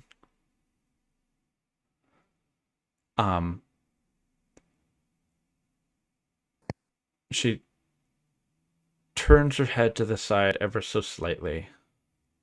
And you can, for a moment, you wonder if she's sort of looking through you.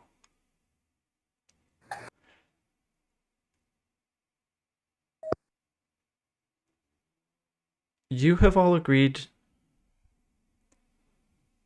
You have all adhered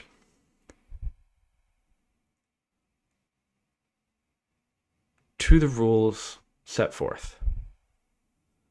And you didn't know that there was a tension, but as she acknowledges that you have fulfilled your part of the bargain, there seems to be a tension that is released. It's this like a weight taken off of your shoulders almost.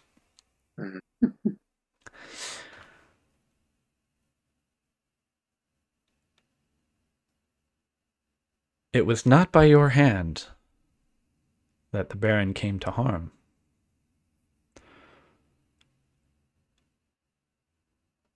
That's correct. I do not know the details of what transpired. I cannot see like I can within my own domain. But I felt what happened. She sort of like looks down at her hands, at herself, looks up at all of you.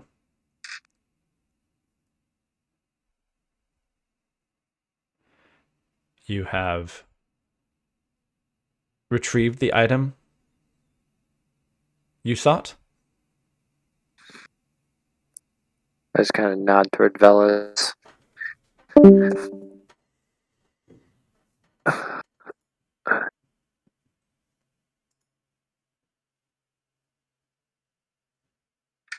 What I presume would present it.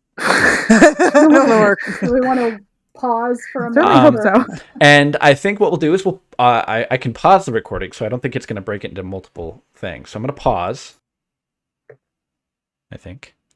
All right, so should be recording again, and we can pick up where we left off. Saoirse looking over all of you, looking at Velas now as the rest of the party turns to him. Yeah, found it. But I'm not going to actually take it out unless prompted. Seeing as how the other party is not present, and she kind of says that with a certain wry expression on her face. She glances around slowly, Or I almost can stop it. waiting for someone to arrive. Then I consider this matter to be at an end. You may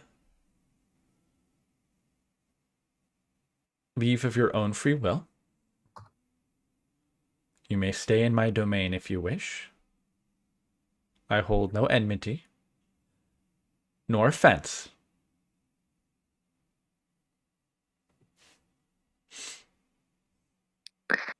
We appreciate it. She slowly nods her head.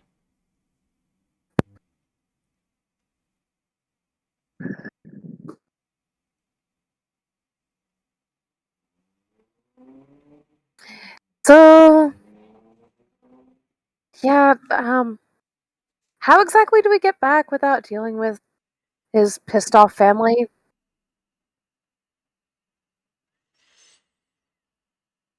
The way you came should suffice.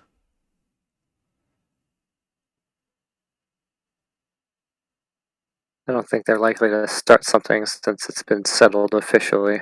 Mm-hmm. All right. Unless they want to do a whole new thing. The toll is only for one direction. I do not believe that you would encounter the Count, son of Mahdi, on your return trip. Good to know. As he has recently found himself elevated in status recently. Oh, well, I guess he's not going to be too upset then.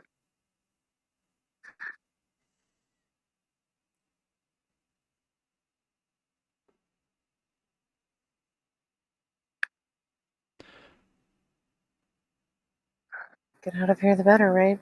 Yeah. So we'll take our leave.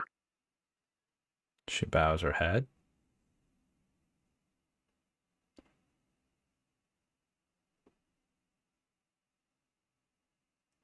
The guard, seeing you all kind of look about, stands a little bit straighter, ready to guide you back out. You're muted, unfortunately. We can't hear you. Huh? I can hear her. Yeah, I heard her. I did not hear her at all. Oh, wait, hold on. Oh. Okay. Weird. I had her muted. I apologize. Why did you have me muted? He didn't want to hear you. You were outside. Oh, I was I trying think to mute my mic, but sometimes the muting of the mic doesn't actually fully mute, I guess. I don't know. apologize. Can you please repeat that for the recording? I so just say Wiria bows politely before she leaves. Like, Okay. doesn't want to annoy the little, Fae Queen. Mm-hmm. Still not saying anything just in case that hour is not fully up. Yeah, the taste is still in your mouth for sure. Yeah. Rather not embarrass myself in front of the. The way out is significantly shorter than the way in. Well, I was going to say, Aiden might turn to go, but then kind of stop and turn back, and just kind of voice out loud. What we saw in that place, was she an ancestor or some darker side of yourself?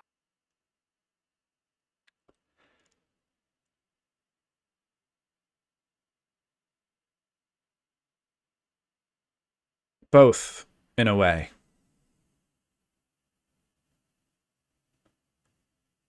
An old story that I had wished to forget. Part of me that I didn't want any longer. Who was she? She was me, once upon a time.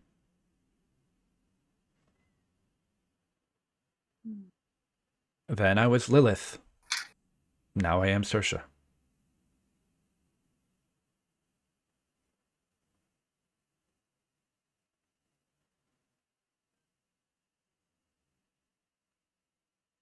Well,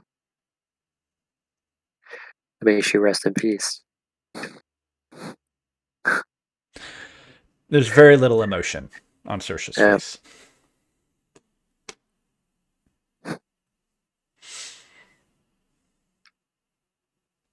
I'll head out. The trip out is significantly shorter than the trip in. Pretty much once you leave the main hall, that was the word I was looking for before. A hall. But not like a hallway, but like a hall. You totally can't see my hand movements because they're not in frame, but there were hand movements that accompanied the hall. Yeah, it's sort of, you turn the corner, turn another corner, and then you're emerging into the courtyard. The other guard is still standing by the tree, and when you approach, you can hear the creak and crack of wood as the tree opens, and you can see beyond the blooming grove.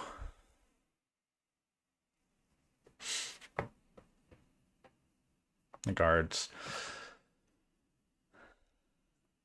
wordlessly wait. Shall we?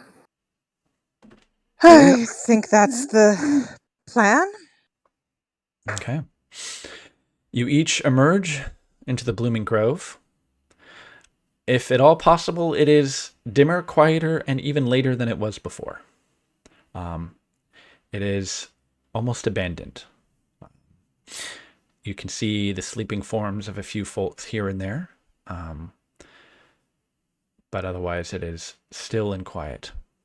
The guards do not accompany you, and as the last of the party steps through the portal, the spinning oval of leaves simply breaks apart and just drifts to the ground behind the last person.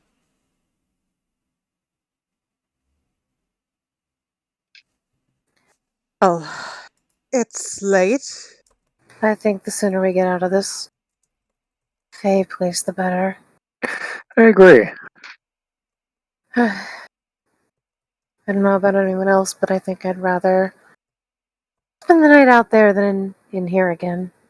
Yeah. Fair enough. Let's just be cautious. Okay. Cautious indeed. So, the passageway at the bottom of the grove, for lack of a better term, previously had been blocked by vegetation as it was approached. The path is clear, and you're readily able to leave the blooming grove behind. We do so.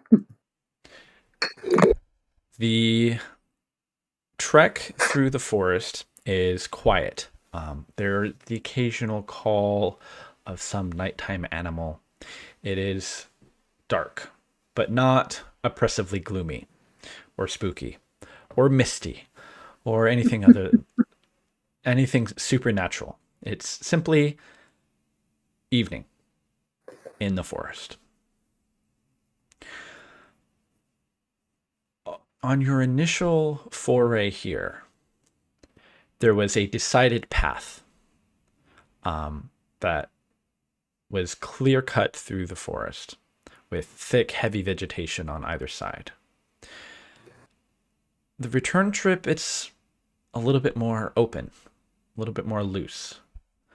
There does seem to be a worn footpath leading up and over ridges, weaving in between the trees.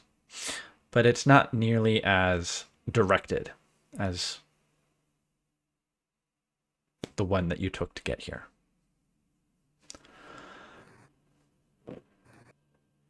Before too long, you can hear the sounds of water splashing against rocks and ashore.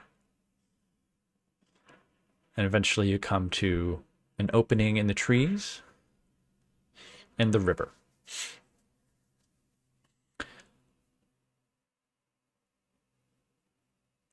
The overgrown wildness that you had encountered before in the forest seems to have been tamed or maybe forgotten.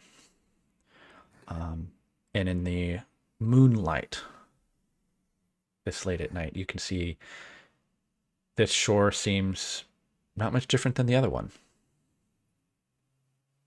The stars look familiar. And on careful inspection, you can even see the dim, dark void of the second moon in the sky.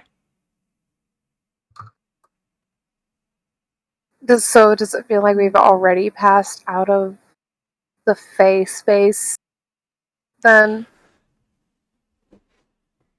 From what your senses tell you, yes.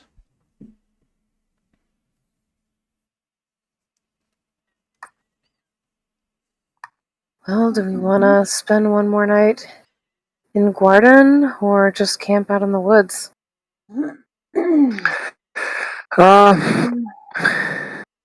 Well, it depends on how far we want to go, I guess. I wouldn't say no to stopping back through Barton. I mean, we it was only a few hours, I think. Mm-hmm. It's quite a ways, actually. Okay. Yeah, I was gonna say we traveled quite a while before. It was at least a day or two. The square on the map is 200 miles. Okay. And so that's not a full square, but that's a number of days of travel. Okay. Mm-hmm. Almost like a good 4 or 5 days. Assuming that you're not, slowed down or traveling through the forest, but rather taking a road. Okay. Going along the road, you can move full speed. Except for Aiden. Well, he's got the broom. The broom. Let's see here. No stopping. All right, so roughly 17 feet is 200 miles. So that would be 4.5 and 5. Okay.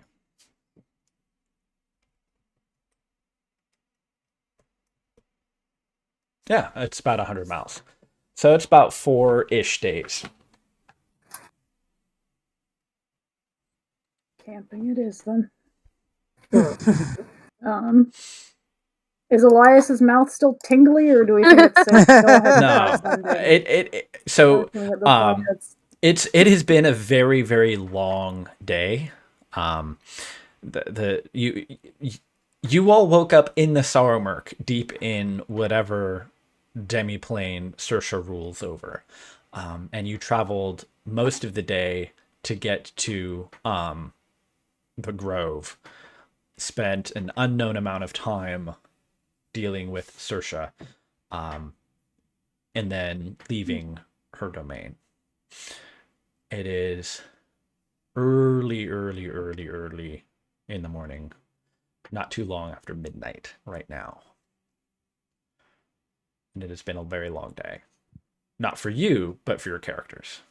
Mm-hmm. Well, I mean, it is actually getting a little bit late for all y'all, but it's not too bad. No. You can rest here if you choose to rest. I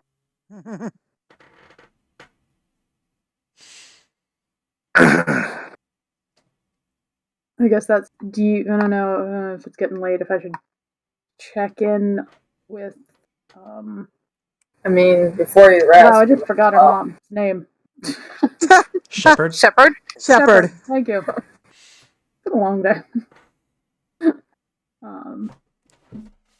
I don't want to wake her up though. Yeah, I mean, if it's I don't know, 2:00 in the morning.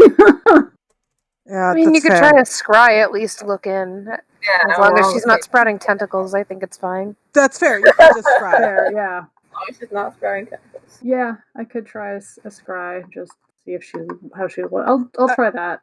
I mean, the good thing is, as long as she hasn't gotten anywhere near a mind flayer, we should be okay. Yeah. Knock on wood. Right. As you sit and concentrate, I'll go ahead and do scrying. cast your spell. you kind of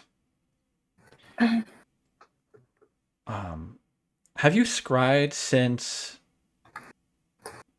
shifting away from the Raven Queen? I don't remember. At least you've used the mirror at least once. The mirror. Yeah. Yeah, okay. I'm just checking. Yeah, because it's always like whenever you do these divination spells, they always feel very different.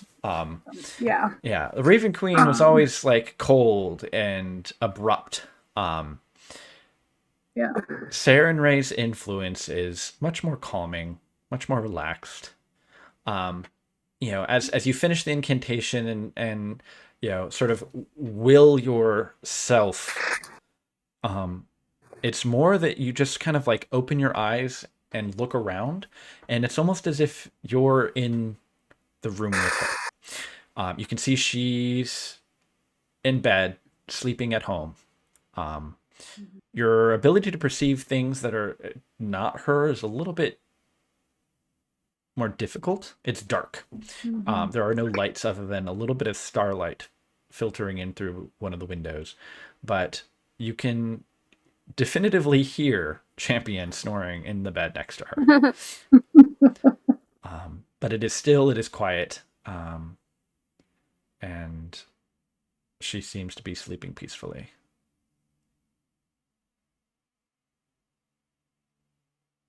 Well, everything seems okay. That's honestly a kind of unexpected relief. It means we have one less thing to worry about at this very moment. I've just sort of gotten used to everything going to shit all at once. We should rest and head for months, Yeah. I guess. Hey, Aiden, go to fucking sleep. Put more bluntly, but don't disagree. Yeah. Were you my mom? Yes. I am now. Are you gonna try and stay up one more night? Is it still At It's disadvantage? expensive, my dude. I mean, the disadvantage on ability checks comes from the first point of exhaustion, so you're not going to get away from it. That depends on how insistent the background noise is being. Oh, it's neither really. It's more like whenever you kind of stop and listen for it, it's there. Okay, if I can hear it, then. But if you're not thinking about it, it kind of goes away. Well, I feel like thinking about going to sleep, it will inevitably be there. Or if you're going to not go to sleep, perhaps you could explain why you're refusing to sleep? Maybe we can help. Because we're your friends. Traveling And also because your refusal to sleep is in fact impacting all of us. That too. Same reason I'm keeping my distance from Velis. Same reason I didn't take the thing out of the Fae myself. Let me guess, it's not happy? Not happy. I don't want to take the chance. Probably.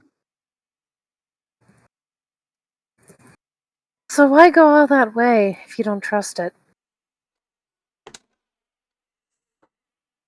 Let's say I have my own plans that I'd rather not interfere with. And I take it you don't care to share.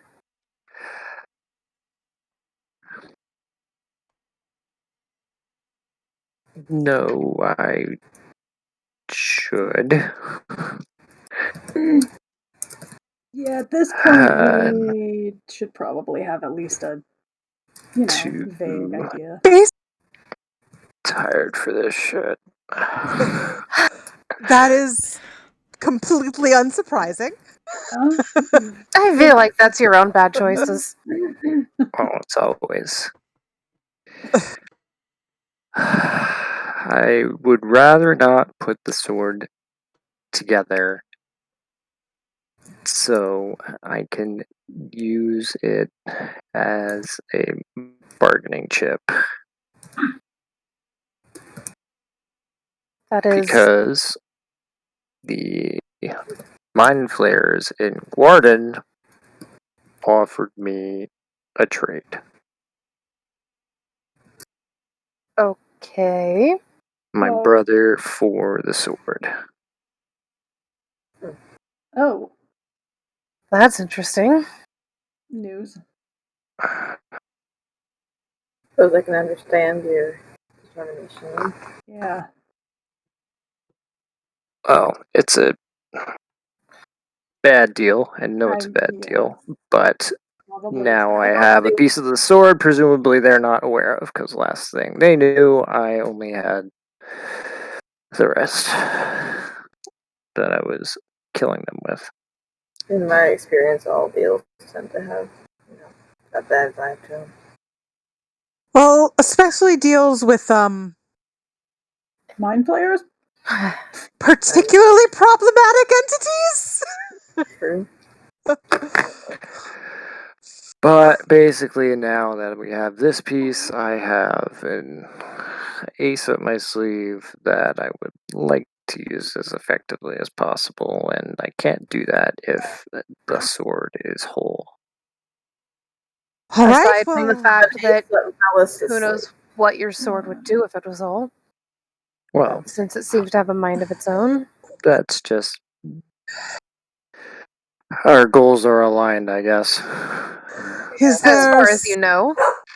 Well, I mean, us in terms of not putting the sword together. Yeah.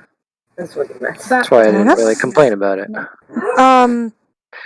Is there some way we could shield you from the sword, allow you to actually, sleep?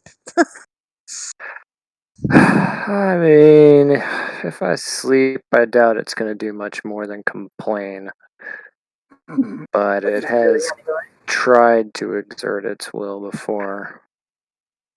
Do you So think I'd it will rather exert- Velis just hang on to the sword or at least a piece of it, and I'd rather not touch it myself. Put as many people between yourself and the sword as possible. That's Not a bad reasonable. idea. And I mean, hey, if your sword gets any crazy ideas, then it's not the weirdest thing we've had to deal with lately. That's very fair. True.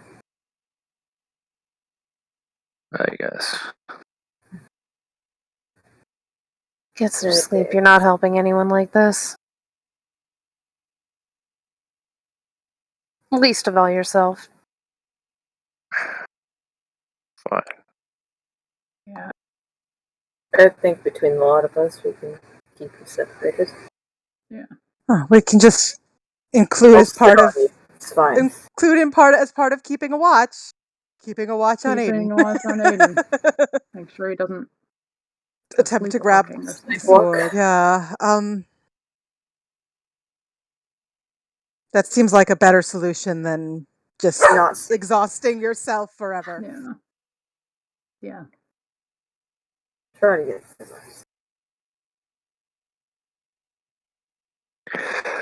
You guys are freaking weird. Good night. He just figured this out. Does anyone Because else he's totally normal. want to do anything before? It's the guy with the semi-sentient sword. Are you comfortable holding the other half of the sword? Honestly, there's a hell of a lot more that makes me uncomfortable right now than that thing. Not say I can take it. I'm used to weird, creepy stuff. Alice is alright. I'm not worried about it, honestly. I'm sure he can outrun Aiden. He can be pretty quick when he wants to be. Yeah. I mean, I can teleport 60 feet as I well. was saying, He can do that. He can also teleport. He can also scatter and just drag Velis back. But I mean, not even scatter, far step. Yeah. Teleport Yeah, 60 feet as a bonus action every round for a minute. But that's if you can find Velis. But That's no, true. I'm fine with it. Currently, it's in an extra dimensional space that's only adjacent to the plane that you're on. Technically. Should be okay. Technically.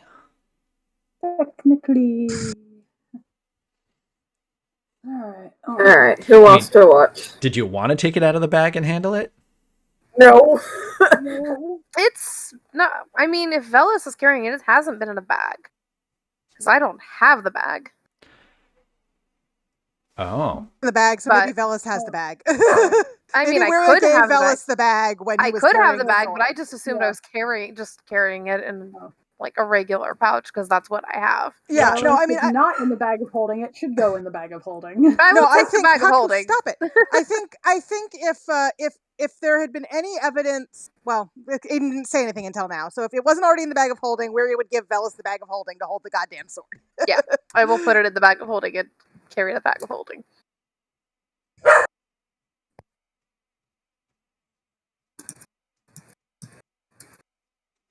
Okay. I thought it had been in the bag of holding this entire time. Well, it is now. No, because Waria always had the bag of holding before. And since Aiden didn't actually express his discomfort, no one would have known to change things. Mm-hmm. Okay.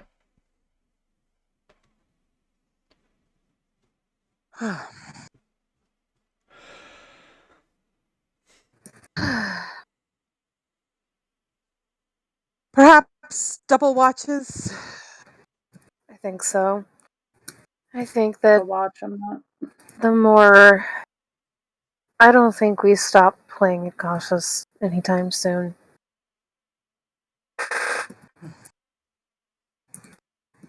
Too many eyes on us.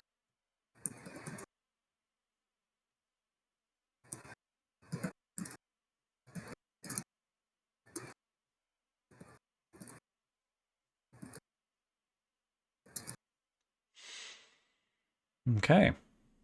Waria will be happy to take an inside dome watch because, you know, she can't leave the dome. Right. Yeah, Elias will also take a watch because he's not exhausted anymore. And Okay. I can take 1 or 2 watches depending on how everyone else wants to split things up. He was never exhausted, Because so he's no problem watching. Yeah. I mean, I'm assuming we're sort of trying to double up as much as possible. so Yeah, there's someone people on out, every someone watch. watching Aiden, someone watching Right. everything else. Sure. Which means Waria is probably on Aiden watch because she can't leave the dome. All right. So the first watch. I'll do it. All right. Wisdom perception. I'll take first watch. Too. Oh god, I didn't open... Hold on. I didn't open D&D Beyond yet. But that's a lot, so let me just get my character sheet. Okay, take that. Dirty 20. Okay. 24. It is quiet and completely mundane. There's no weird sky or animals or extra planar bullshit. It's just a quiet night in the forest in the Menagerie Coast. Am I the only one that feels kind of weird when everything isn't trying to explode around us? Like I keep waiting for something to go horribly wrong. Yeah. See, this is when we would smash cut to something else, but you don't know what's going on. I was just like, I'm just gonna roll dice. All right, second watch. I guess Waria will take one of them for that. Okay. I will take 2 consecutive because apparently that's what I'm doing. Yeah. Sure. Well, I mean, I assume Leah and or Purnell can take a watch too, but Yeah. It just makes they're sense not- because they're actually I volunteer. am not going to sleep more than 4 hours since we're trying to be Fair careful enough. of that. Mm-hmm. So wisdom perception checks. 21. 26. Okay. Pretty much as soon as he laid down, Aiden was out. and he has been dead silent the entire time. Not even like moving and breathing and stuff, but there doesn't seem to be anything weird about his activity. Oh no! Oh no! In terms of things going on outside, you know, you can see where you, especially with your vision, a lot of nocturnal animals and stuff going about their business. Since you are right next to a watering hole, you see a lot of activity. There seems to be a particularly unlucky owl that just cannot get anything. Everything seems to be escaping from it as when it swoops down. And by the end of the night, you're imagining that it's got to be kind of hungry, and you're almost beginning to feel bad for it. Where does it know whether to feel bad for the owl or good for the other animals that are not getting eaten by the owl? Such as nature. And for the last watch. I'll go. Okay. All right. Pernell will join you as well.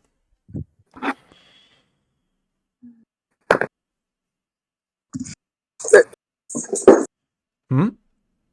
13. Okay. Yeah, like it's a quiet night. So for almost all of you, the night passes uneventfully. You can take a long rest, clear out some exhaustion. Aiden, you know that like as soon as you close your eyes, you know what's going to happen. And so, but you're exhausted and you finally just give in. And like, it's almost instantaneous. As soon as you close your eyes, you just hear your own voice kind of repeating back to you. We had a deal. And you open your eyes and you are in it's not exactly like the castle where you were at, but it's like normally when you talk to whatever this is, you've got this dark space around you that you can't really see into. But here and there, you can almost see a broken bit of stone or archway that it's almost reminiscent of that castle, but not quite. And standing there opposite the lighted area is that duplicate of yourself, dressed in the finest of the Rexentrum elite of the training academy for officers of the Crown's Guard. Hair slicked back, boots polished, and he's very exasperated. But he looks great, not at all tired. You can only imagine how much of a wreck you look by comparison. The deal's still on the table. Right, except you're entertaining this other deal. That means that our deal may be on the table, but it's next to this other deal, and this other deal is unacceptable. Like, do you don't trust me? Do you trust yourself?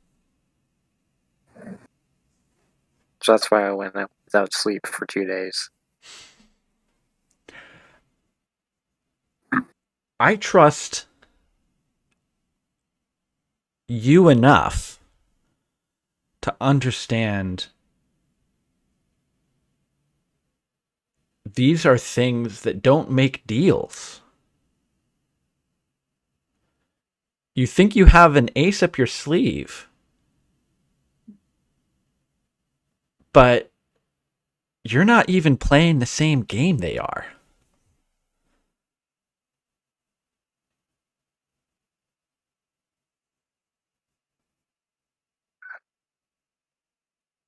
I understand they were desperate.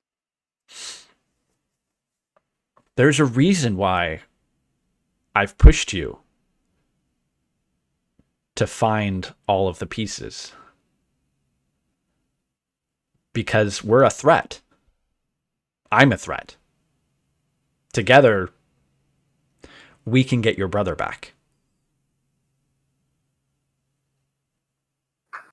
I don't know why they've kept him alive. I know that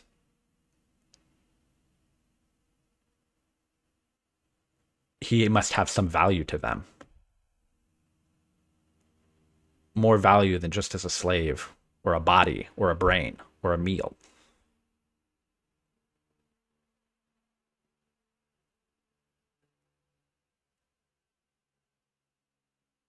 And if you're going to go and confront them, you need all the power you can get.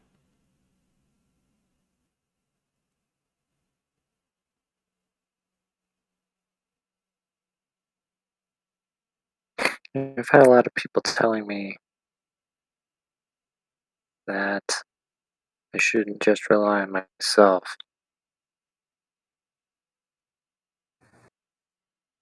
I mean, they're a little sappy, but they're right.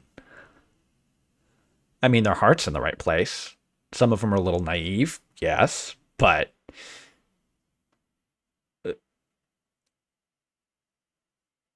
from the jump, you have done a lot with what we've been able to do together, with what I've been able to give. Have I steered you wrong yet? I've given you all the power that you've asked for. And I can guarantee I can give you more. Sure, that's technically true.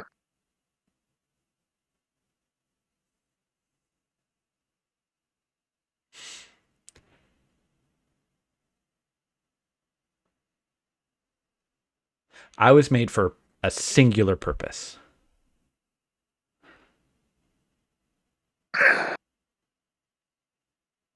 To kill the people who have your brother.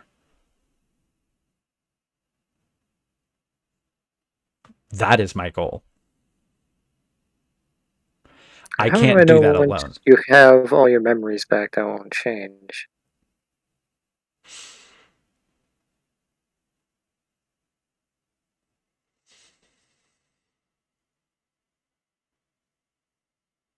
You don't. But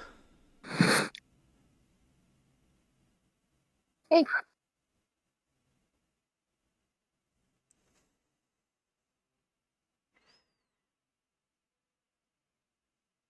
But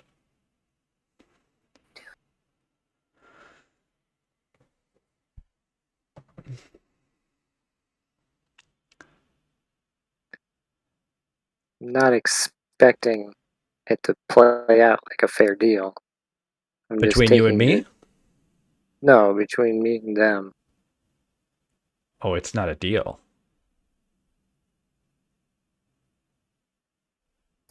You are food. Well, when was the last time you made a deal with lunch? I mean, if anyone would, it would be Aiden.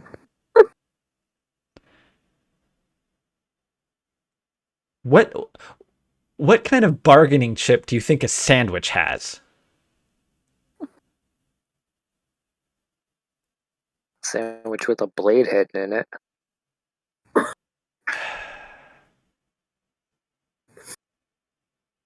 Okay, the metaphor doesn't work. But my point is still... We've had this problem before. Yeah. What are you doing?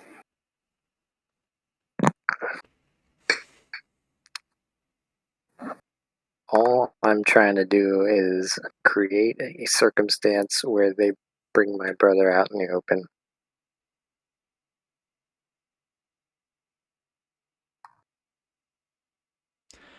Did they give you any indication that they knew anything other than just that you had the sword?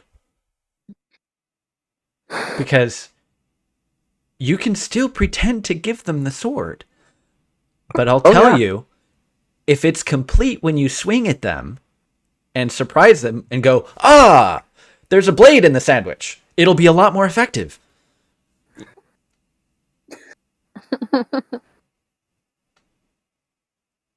Like, I'll tell you, if you put an entire sword in the sandwich, it's a lot more lethal than if it's just a piece of a sword. I mean, I think you're ruining your own metaphor. At this point, I mean, I don't know what else to do. okay, you gotta stop it. I don't... Animals. Yeah, exactly. I'm your best bet at getting your brother back. And you're my best bet at becoming complete. Because I can guarantee you, none of your friends would touch me with a 10-foot pole.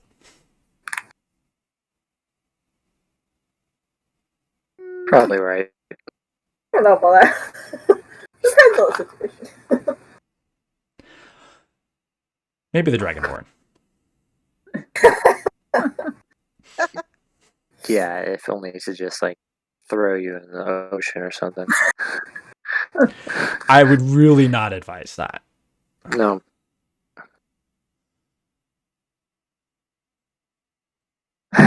The real question is, has Elias learned his lesson when it comes to creepy creepy artifacts? All right. At the very least, like, sleep. And, like, there's, like, a shimmer. And for a moment, you can see, like, dark circles under his eyes. And his hair is, like, a little mussed up before it, like, kind of refreshes itself. Just don't exhaust yourself. And don't be stupid.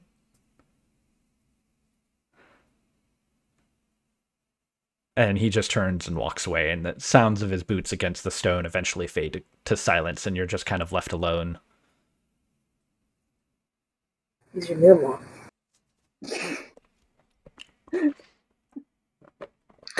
Just be glad you didn't decide to look like my mom and say that. Fair. And eventually, you're not sure how long you were standing there, but you hear the sounds of people moving about, getting up. And you actually, for the first time in like 3 nights, have gotten a long rest. Lucky time. Jazz hands. Yeah, only 2 points of exhaustion.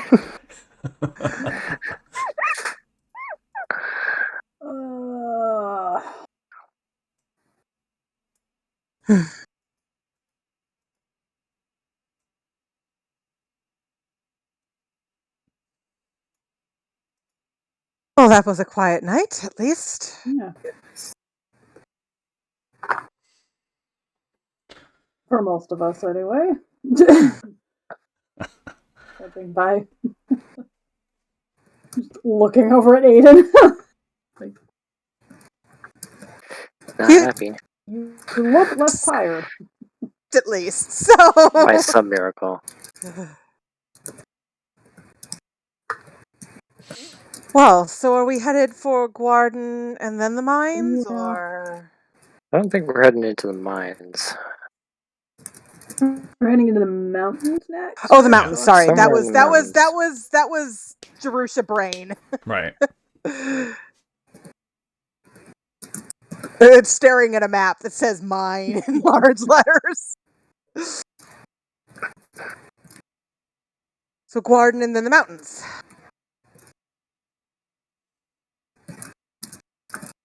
course. Yep, looks that way. Although we don't know exactly where in the mountains. I can. You have some cryptic descriptions and notes. Yeah. All right, let me see.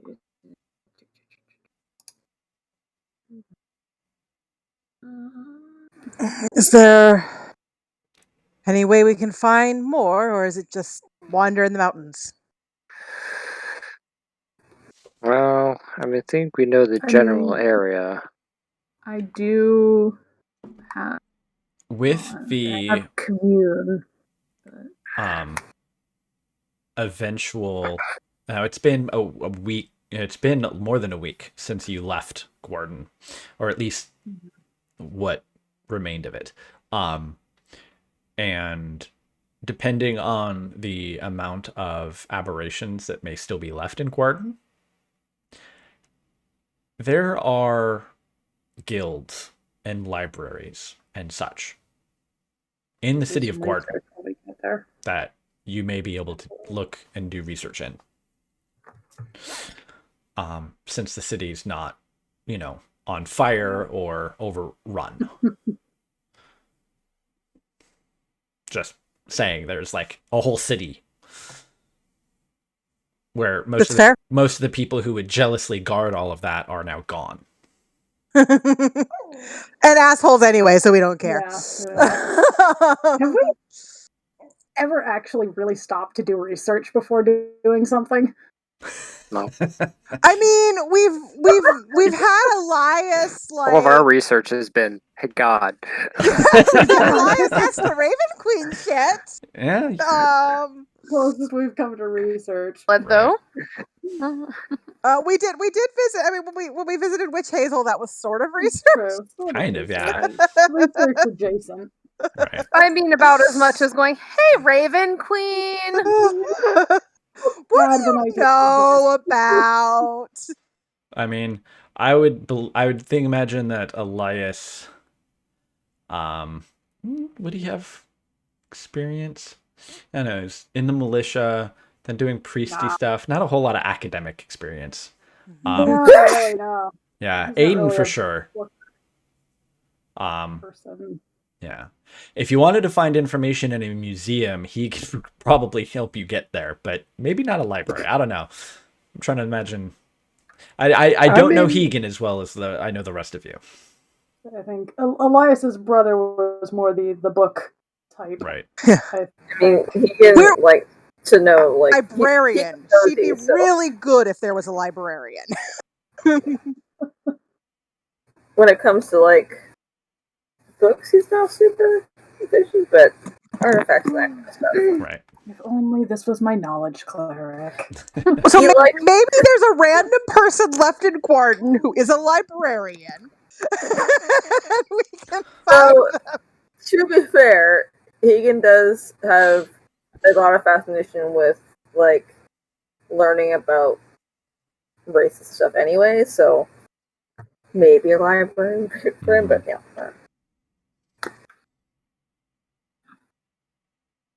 Okay.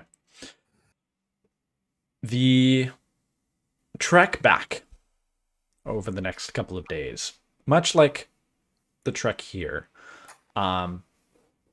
is relatively quiet. There aren't a lot of dangerous predators or animals on this side of the river. And it's largely just lots of quiet, pleasant walking. As much conversation as you all would like to have. Otherwise, we can fast travel to Gordon and probably call it for the night. Unless there's more conversation and things and doing spells and divinations. I get rid of the rest of my exhaustion. You can get rid of the rest of your exhaustion. There's no more footsteps following you, and no more nightly irritated conversations. He seems to have made his case. But yeah, so up to you if you want to have some conversations along the way, or not, or what. but I will probably end as you arrive. I would imagine then that actually there's still occasional skirmishes, and for safety's sake, everyone is still staying in the forest, but they have reclaimed most of the city. But it's not like people are like moving back in yet.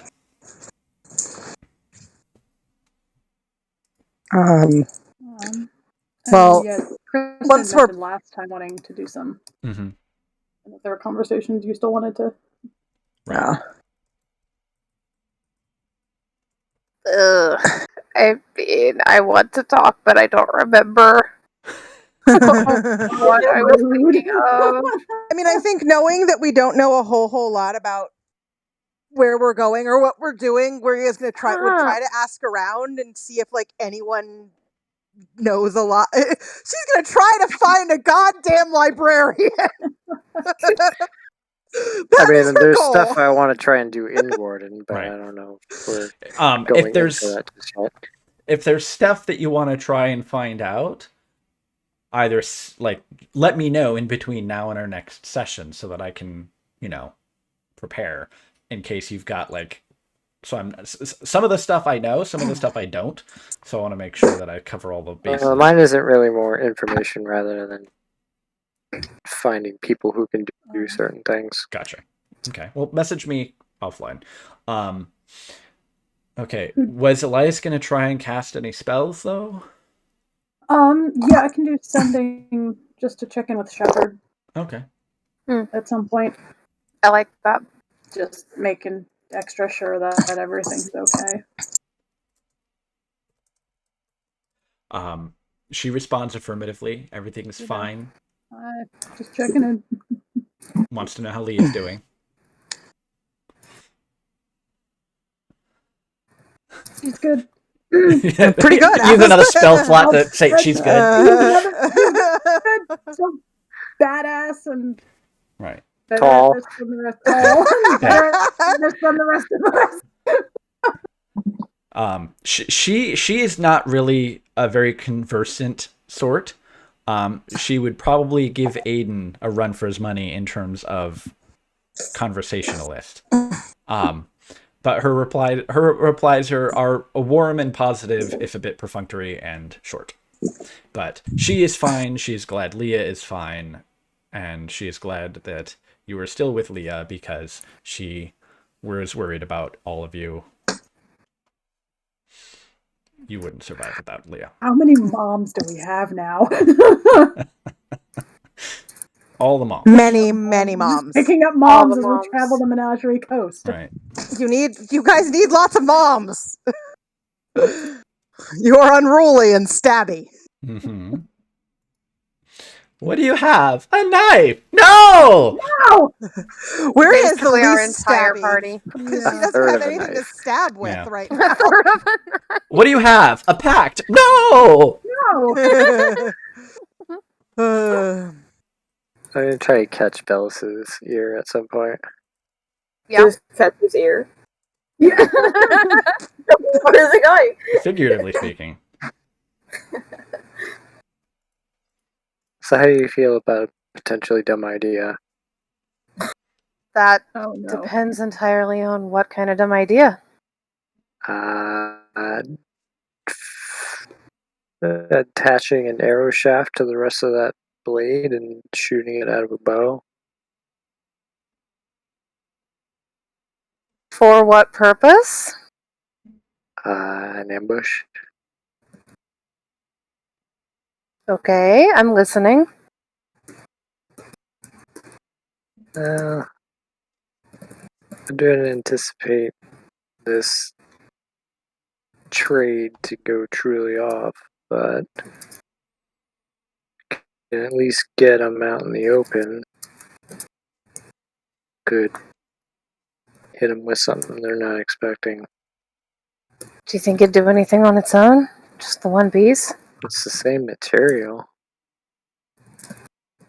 Right, but it doesn't exactly come back.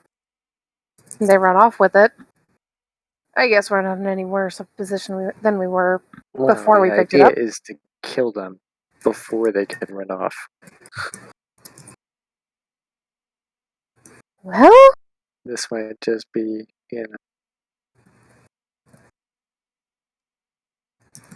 it's not the craziest thing I've tried in the past month, honestly, so... Yeah, well, might be a little tricky, so you might want to practice a bit. The shard? Find some I will do my best. aberrations in Warden to test it on. I'll do my best not to get asked too many questions, but I'll try. I can probably come up with something. Yeah, we're dealing with things that can read people's minds. The less that know about the plan, the better. How big is this piece of sword? I mean, Aiden, you've been kind of determining the sizes of things. It's a significant chunk, at least. It's at least a foot. Yeah. Okay. Okay. Yeah. That if you can't strap that to an arrow and shoot it out of a bow, like. Well, the reason I'm asking is I'm actually was wondering about. I mean, I'm better at stabbing things. They really wouldn't expect me to stab them with it so much as they would expect it's you up to to stab you them. how up in their face you want to get. I just feel that's sort of what I do. It's if you were to try and wield the blade, you would need to like wrap it in leather or something to create sort of a handle. It's not balanced, and you don't have proficiency with broken sword tips. Weapons. With random pieces of sword blade. So you would not be able to use your proficiency bonus on attacks that you make with it. I mean, if you're just stabbing things with a broken piece of metal. Aiden does things with his part of the sword. Who knows what you could do with yours? I could try. I mean, worst case, it doesn't work very well, and I stab them with something I know is effective. Yeah, I mean, the only trick with that is, I mean, I feel like the intelligent ones have pretty much abandoned Gordon, so... I'll run into them sooner or later. Flail it around too out in the open, I guess. Well, I don't think we're planning on getting into a fight right this moment. Well, you never know. There's still stragglers that might need to be cleared out. Right, I'm just saying, I think that if we're going to try this, I can take some time to figure out how to make it work. Sure. Why not?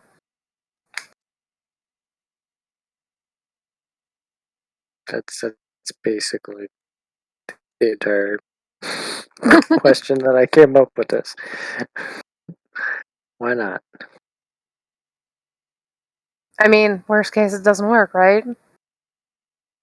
I mean, worst case, they get away and take it.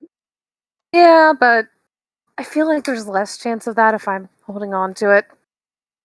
Assuming they don't, eat my brain. I mean, I've gotten in your head before. Maybe, but I wasn't expecting them.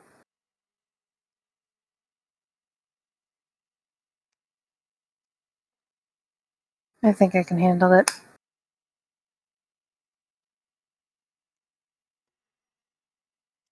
Right. I mean,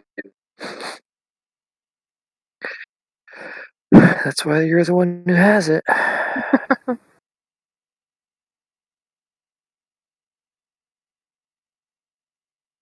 Not sure what I think about that, but... You got as much of a grudge against these things as I do. That's one way of putting it. Or as much as this thing does. I don't know.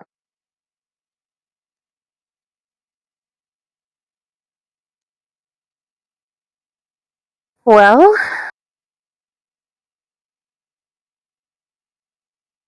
they're keeping your brother alive for a reason. I mean, we kill them, you get him free, right? That's the plan. That's why I'd rather do this when I have him right in front of me so they can't.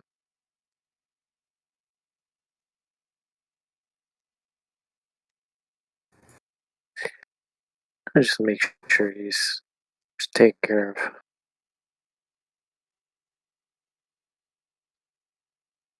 I've had about as much trouble figuring out how the hell to trust people as you have. But I trust these people. No, I don't anticipate they'll do anything. Well, they might do something stupid, but Oh, we're almost definitely going to do something stupid, but I think it'll work out in the end. I don't think they'd do anything that would. It's not them I'm worried about. Yourself?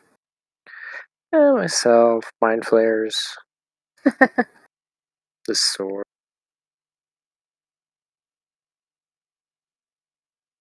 Well, all we can do is deal with it, right? Yeah. It's kind of what we do.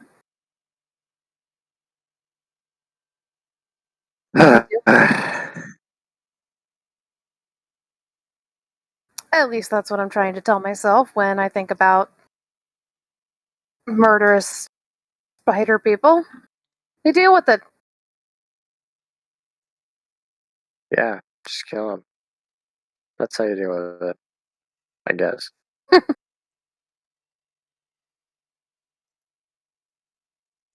And we'll kill the mind flayers.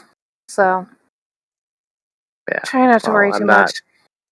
I'm not worried about whether or not we'll kill the mind flayers. I'm just hopefully I don't get any bright ideas before we kill them.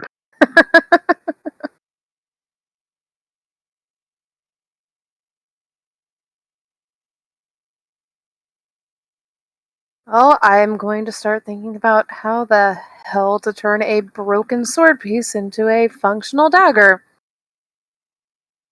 Maybe I'll get a couple days to think about it before we get ambushed. We'll see. Well, don't do anything too permanent. Still has to go back on the rest of the sword at some point. I am not exactly a craftsman, but I'll figure something out.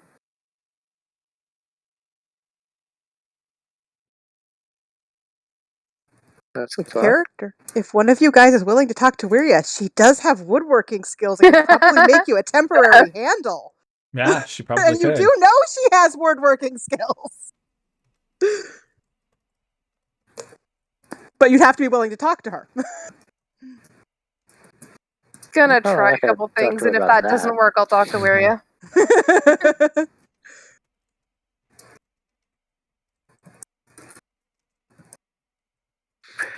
That's pretty much it, I guess. Okay. Anyone else? I mean, if you're gonna actually bring it up with Worriev, maybe like, because right now it's just been a conversation between Velis and Aiden. Yeah, I think that what I would do is the next time we take a rest, which in theory can be whenever, since we're going back to Garden. Right. I would actually try to just take some things from my bag and wrap it, and just kind of test the balance of it and see if I can get it to a point where it feels a little more comfortable, and just see if I can cobble something together. You can definitely wrap it in leather so that you don't cut your hands when you're holding it. Yeah. Balance is not going to happen. I wouldn't throw it. And if you did, it wouldn't be super... It's not... I mean, you have a blade is not quite appropriate, but you have something that is so exquisitely crafted and enchanted that throwing it is as effortless and thoughtless as simply walking. In contrast, this is a clunky piece of metal that is broken, and not at all meant to be like thrown around. You can wrap it in leather so you can't cut your hand, but you're not.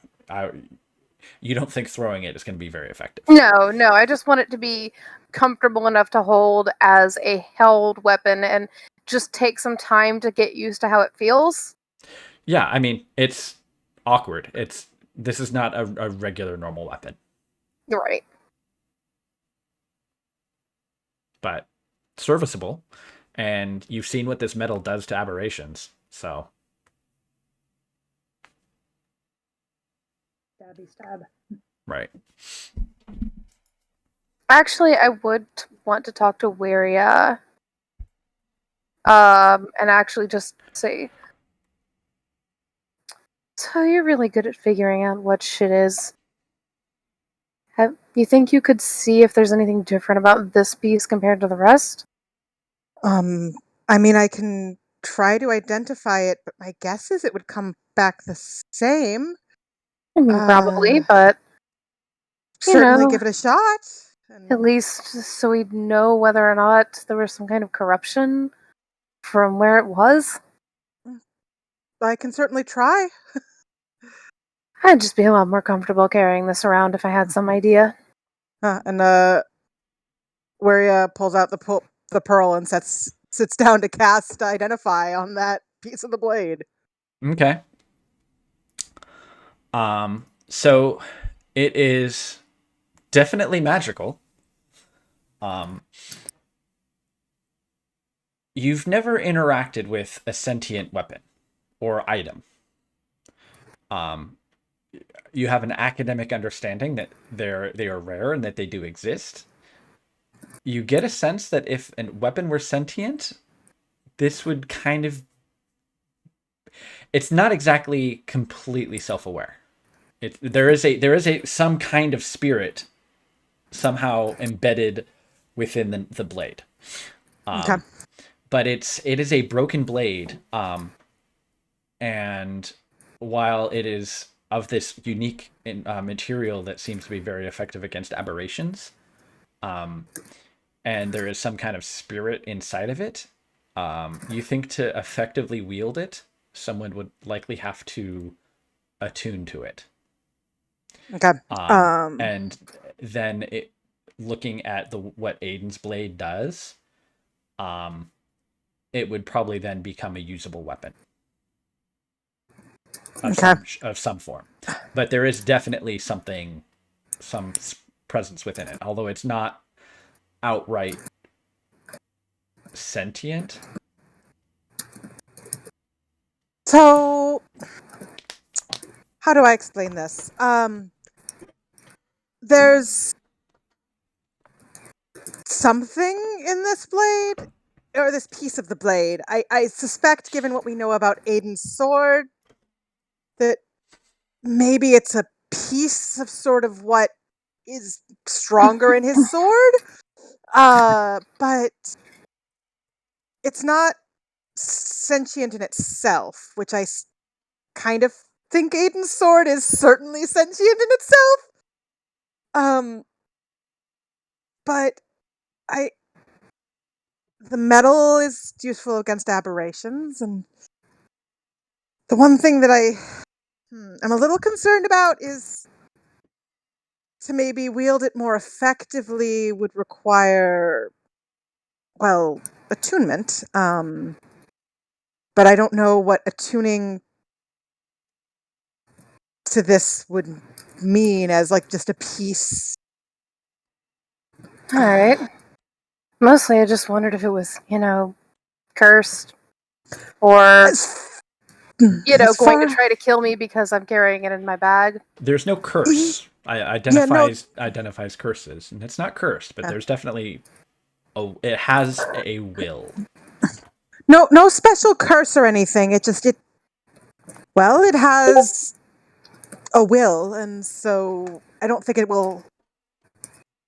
I don't want to say it definitely won't hurt you carrying it in your bag, because definite statements like that about weapons that have some sort of will, probably not the best thing to make. It's not cursed. It's not going to immediately by its very existence harm you. Honestly, something I probably should have checked when we were back there, but, wasn't really thinking about it. Was mostly thinking of not being there.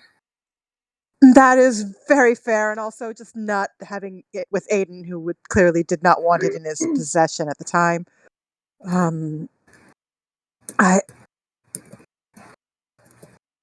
I wouldn't want to make any assumptions, but I suspect that you're fine just carrying it. Unless something were to change. That's good enough for me. Thank you. Keep it in the bag after that, because...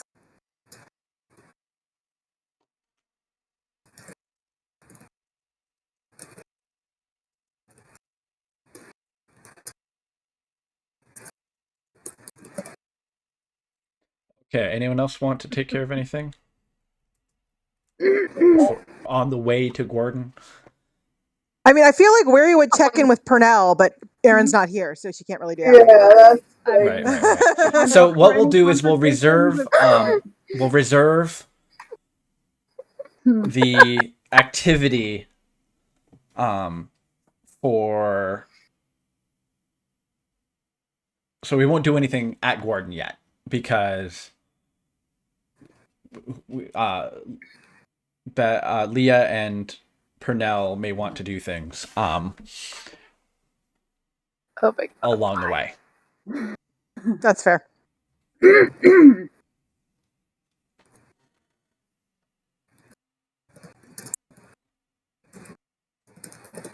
All right. Our puppy boy? Oh, come here. Okay.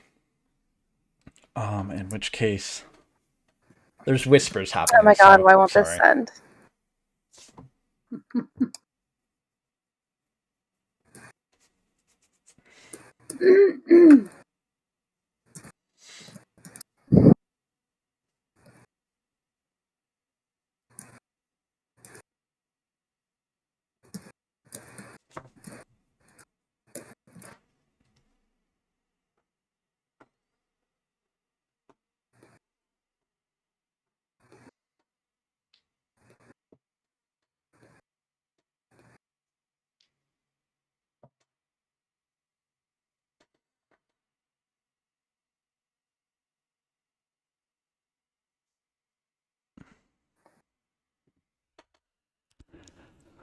Okay.